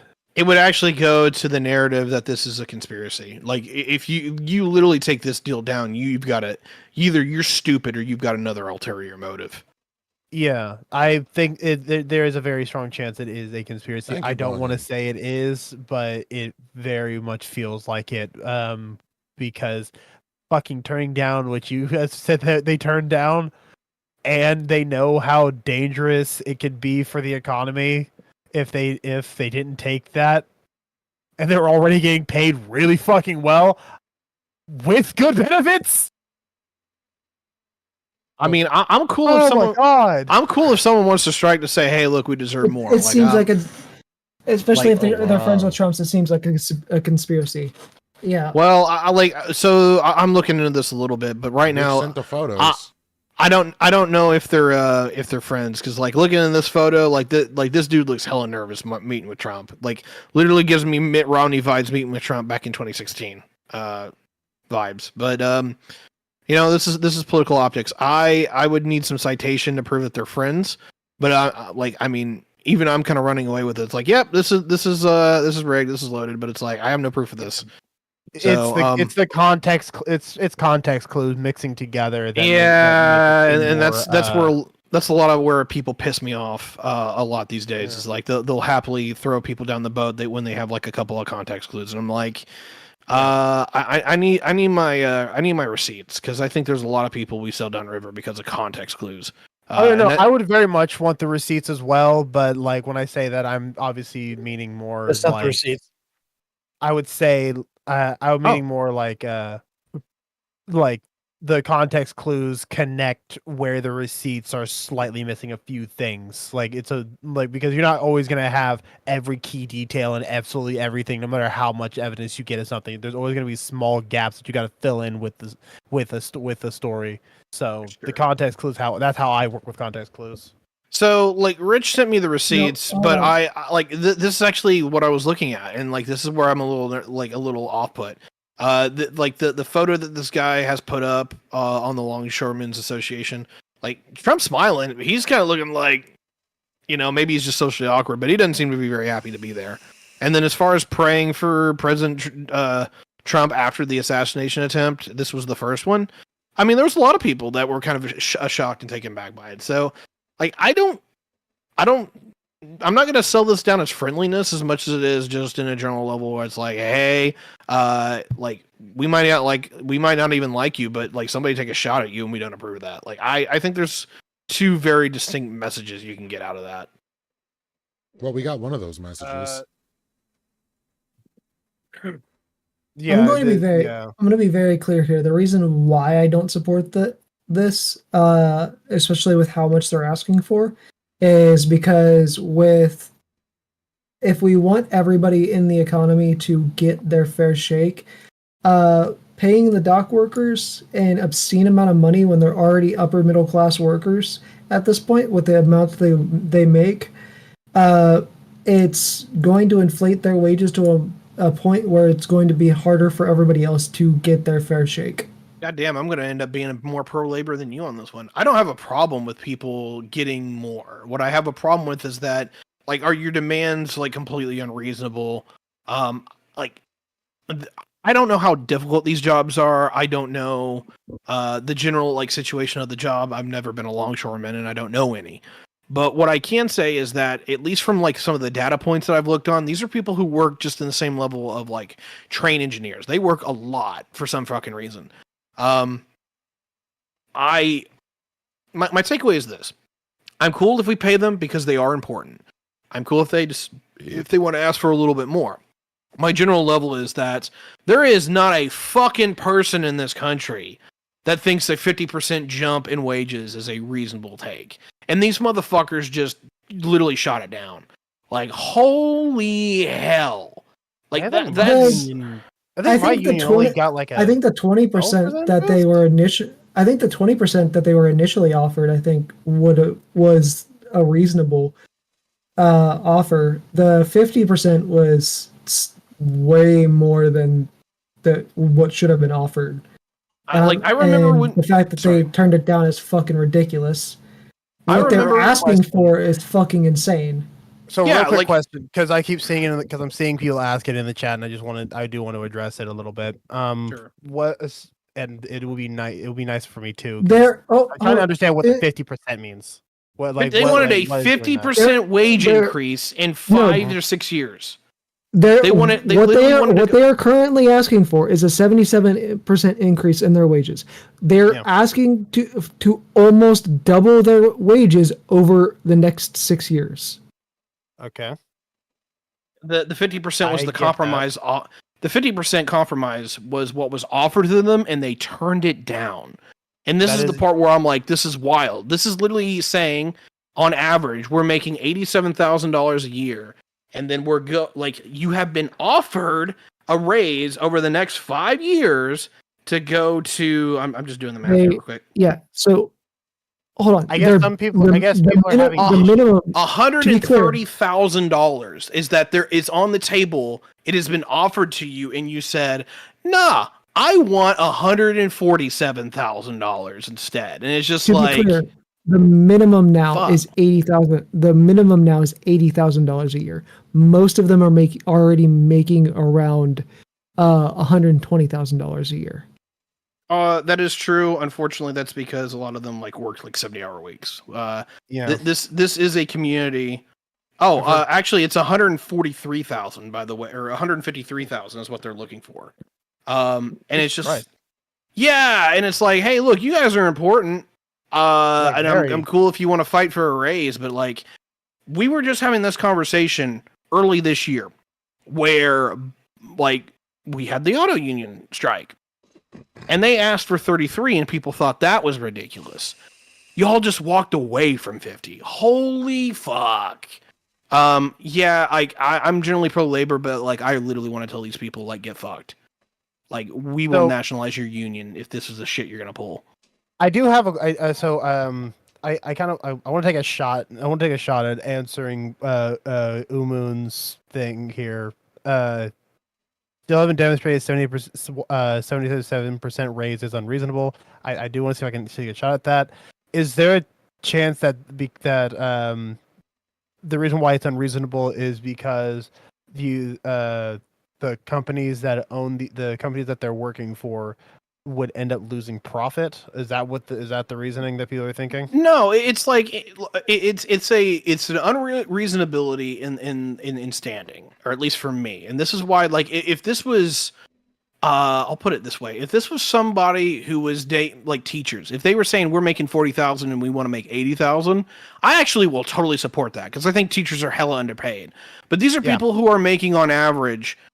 Just by a 40-hour work week would be making like 80,000 a year, like 87,000 a year, and like whether they want to or not, they've got a lot of overtime, and so most of them are making 120, and they're like, "No, I want more," and it's just sitting here. I'm like, "Yeah, you think you're important, but we'll show you. We'll go full MAGA and just make everything here, and we'll put it on a train if this is what you want to do." Like this is where as somebody who's pro-labor, like the level of like stay the fuck in your lane is getting violated here. You're like this makes the movement look terrible because it makes us look like unhinged and greedy and selfish. It plays into anti-union people. Every anti-union narrative is getting fueled by this. Like I literally want to see every other union say this fucking shit is crazy. Like we're part of the crew, but this is bullshit. This makes us look bad. This goes way too far. Like we'll support nurses unions because they deserve it. We'll support teachers unions because they deserve a massive increase in wages. This shit you're already in the topper echelons. Really well off. Yeah, like you guys are doing pretty well. That's my problem with this is like they're not asking for anything. They're not asking for anything benefits wise. Just like you want more. It's just more money, and it's an obscene amount of money that you heard nobody needs. Like you've been hearing Trump's recent rallies, like the most recent one that I think was the same one where he said the fucking purge idea. Something about like he hated the idea of having to pay overtime pay and stuff like that. Like he's very anti-union, even though he tries to pretend he's not. And like we're saying, this just plays into that narrative. It's going to play into every single Republican or anti-union person saying like you're just greedy and you want to take away all the money. It's like, I honestly whenever it comes to this kind of stuff, like me and Twisted don't really agree on a lot of this kind of stuff. But like I like Twisted's response here in chat. Like 77% raise in pay is reasonable. Cool, I'm gonna go raise my rent on all my properties 77%. Let's go. Yeah. It's like there's obviously a balancing scale here that needs to be taken care of. Needs to be balanced. You need to understand that we can't just like off rip like go from whatever they're currently earning to the fucking 150K. It's like what the fuck. I'm gonna go full lefty here for a minute. Like, there's just a level where it's like, hey, class warfare is something that like I can get on board with, but like you're literally trying to escape the middle class, like $140,000, or like if you will, what they're asking for, which is like $153 a year. Like you're getting into the capital class at that point. Like you're leaving. Like you're leaving the workers category at that point. That's why is there I'm an upside to this though that we might not be considering? Why I'm against it, Ty. You're understanding now. What have we been talking about for the last few years? But like tariffs, that producing stuff domestically, is too expensive compared to like all these cheap imports. This is a way to make imports cost a lot more. This is like a de facto tariff. True. I mean, I get it. Like I'm kind of just out of my own policy prescription against this on the grounds of not only do I think it's atrocious from the labor viewpoint, which I'm for, but also from the idea they're obviously very selfish. Like this is pretty greedy. Like which is not normally I wouldn't say about labor like issues broadly. Yeah. So like for me though is like I want to do the whole Made in America thing that MAGA likes to talk about. Whether they can get it or not, it's up in the air. But as far as my own personal prerogative, this makes this case so much more easy. And I love Like MAGA's already started talking about it, like in mass. We'll just this is why we need to make everything in America again. I'm just like, not how I wanted to get here, but I will take the win. I think I believe Harris. I believe Harris actually has plans towards doing more made in America stuff. It could end, especially with like all the millions of homes that she's planning on getting built. It more than likely will make affordable homes. Not only have people with affordable homes, so there's more people living in areas where with incentives for people to build businesses in those areas. So then you have more workers in close proximity.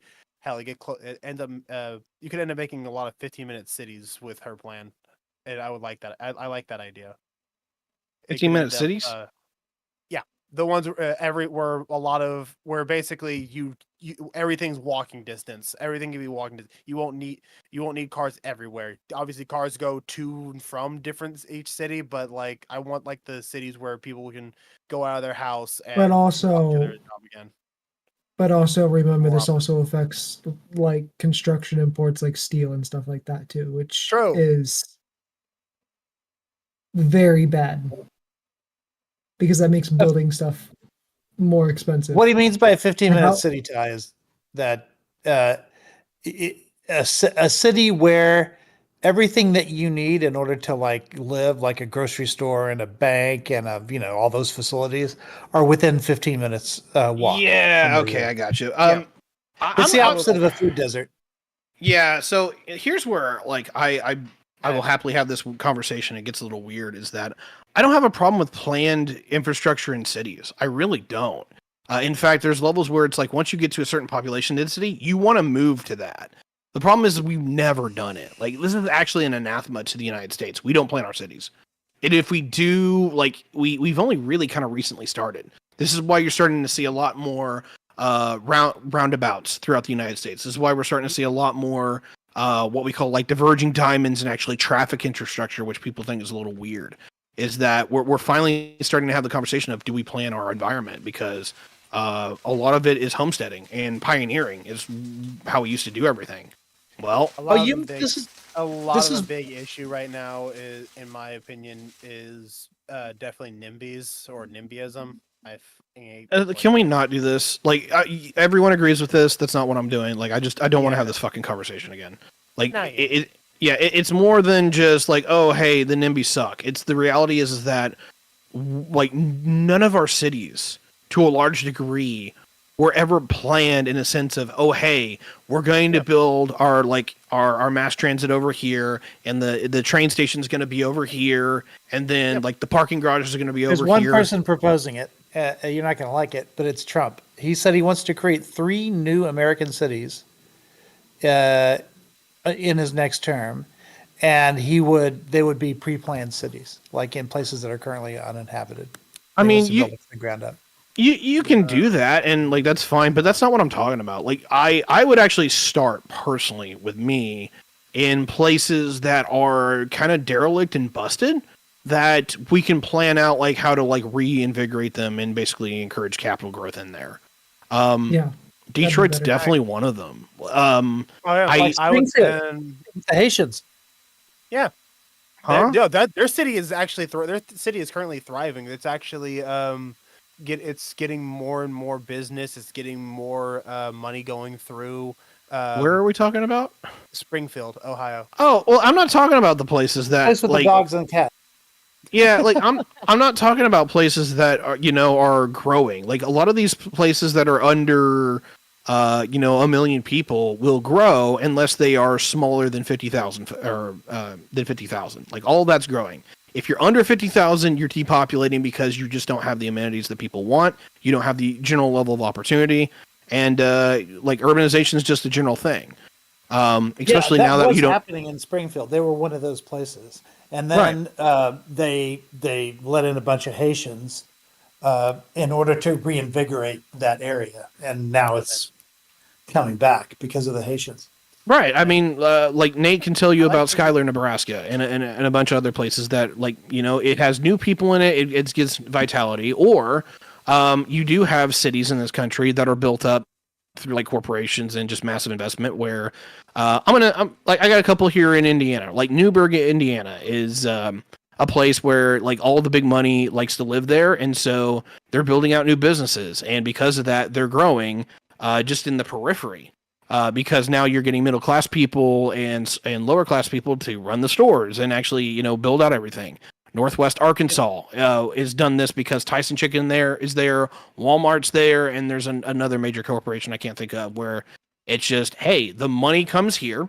We have money to spend, so we're going to have our own businesses. So you plop up your Mexican restaurant here and all that shit. Like, places are growing. We just need to encourage growth at certain places. Something that could end up helping with that growth. I can't remember which cities did it. Fuck, it's been a while since I've seen this bit. It was a Majority Report thing I watched about them talking about it. There was a couple of cities that were basically food deserts, and the government took over. Some grocery stores and became government-run grocery stores where basically people in that city were able to get jobs there, actually start working a bit more. People were able to get the food they needed. Food of different types were being busted and everything. And because it was the government running it, there was no profit incentive, so it ended up helping the town out. Because in those towns, the companies wouldn't take the risk because they felt it was too low class for them. They didn't want to take the risk of building a grocery store there. So that's definitely something that could be a good starting point. In a lot of these really bad food desert areas, we need to have that. We need to get the buildings that are government run food stores, and at least in order to get the ball rolling for the city to start growing a little bit, people get more money, the houses to be taken care of, and then eventually once it's more steaded, more built up and everything, companies will eventually have the incentive, will give them incentives, like say, hey, if you take over here, we give you this to come in and take over for that profit that they're looking for. There's parts where I'm like, if the community actually wants to get together and is like, hey, as a city, we're going to invest in building a store here because we can't get anybody else to do it. Like that's up to them. I have no problem with that personally. Like I do prefer like private property, but use the tools what you have. What I generally have just a general issue is like this food desert shit needs to stop. It's stupid.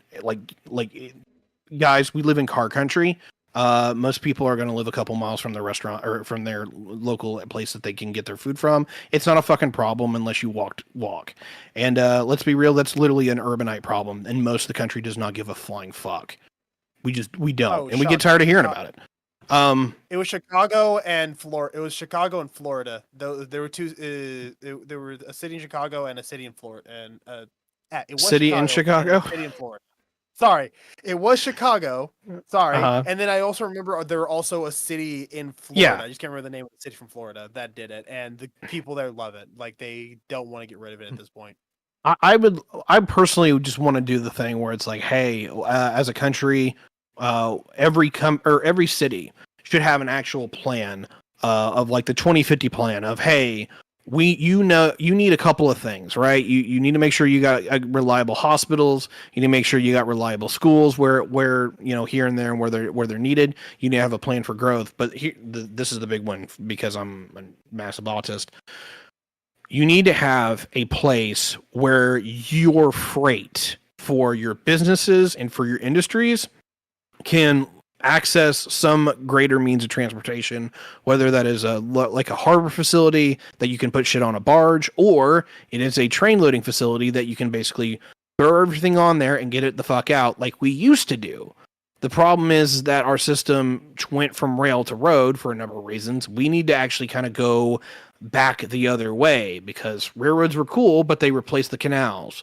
We replaced the railroads with trucks, and it was actually a mistake to do all of those things. Because fucking car companies, I think General Motors. Oh my God. No, it's because Americans like cars. We want to have cars. We're not Europe where you can literally you're in another country if you pick up and drive for 4 hours.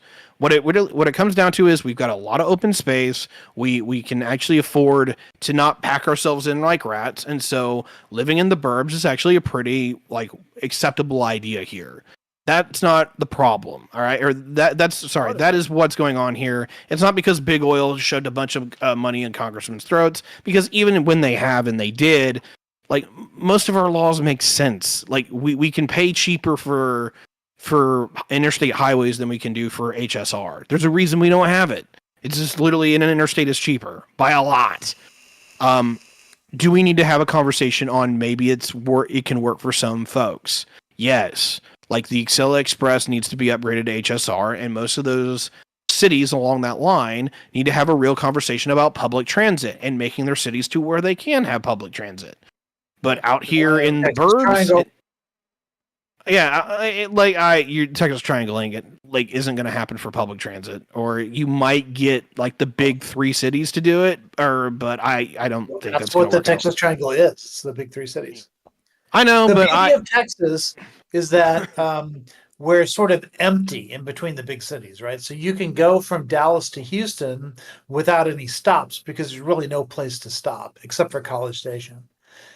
So you can have high-speed rail. High-speed rail doesn't make sense where there's a bunch of places in between because you have to slow down and speed up over and over and over again. In Texas, you've got Dallas to Houston to Austin or San Antonio and then back up to Dallas. That triangle, you don't have to do any stops. Yeah, I know. Like, good luck.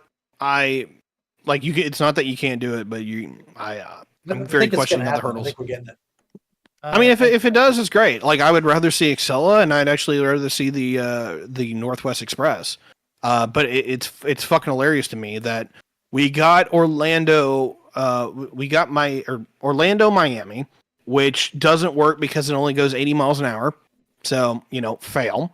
We're working on the west version of that, which is supposed to be between Los Angeles and Vegas. Okay, good fucking luck with that. And then the other one that we have already started was San Francisco down to Los Angeles. And how's that going? Oh yeah, 3 times over budget already, and we only have 100 miles in made out, and it's in the easy spots. This has been an absolute dumpster fire here in this country. I will be really interested if anyone gets an HSR system up and running anytime by 2040. Okay, so it's getting late for me, and I have to get back, and I finally go back to work after my little vacation tomorrow. Sad to hear it. I'll see you. You should ask them for a 77% raise while you're at it. I'll talk to my union. Yes, definitely get your 77% raise. I'll definitely talk to my union rep about it.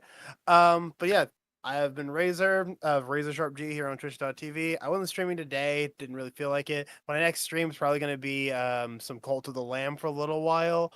At least up until Sparking Zero gets here, and I'll show off my pre-order and everything. We won't see you for a month. Sad. No, you'll see me on stream. So y'all have a good one, okay? Peace out, dude. Thanks for coming through. So I guess it's about time I raid out also. It has been a blast tonight, and I think we covered some pretty interesting topics. If only Ty had watched the debates, but hey, can't win them all. We can do it next week. It won't be fun anymore at that point. It'll be all... well, that's your fault. I got a life. I know a school shooter, or I'm friends with the school shooter memes and all that aside. So who to raid into tonight? Let's raid into You're friends with Vigilante? Oh. Whoa, hold up here. No. Hey, Vidge, by the way, I'm going to send you a link to because I know Clyde might not want to go out and vote in person. So you should. This is your absentee ballot application. You can print it at home and send it in. Been a blast, y'all. Catch you next week. We'll see you.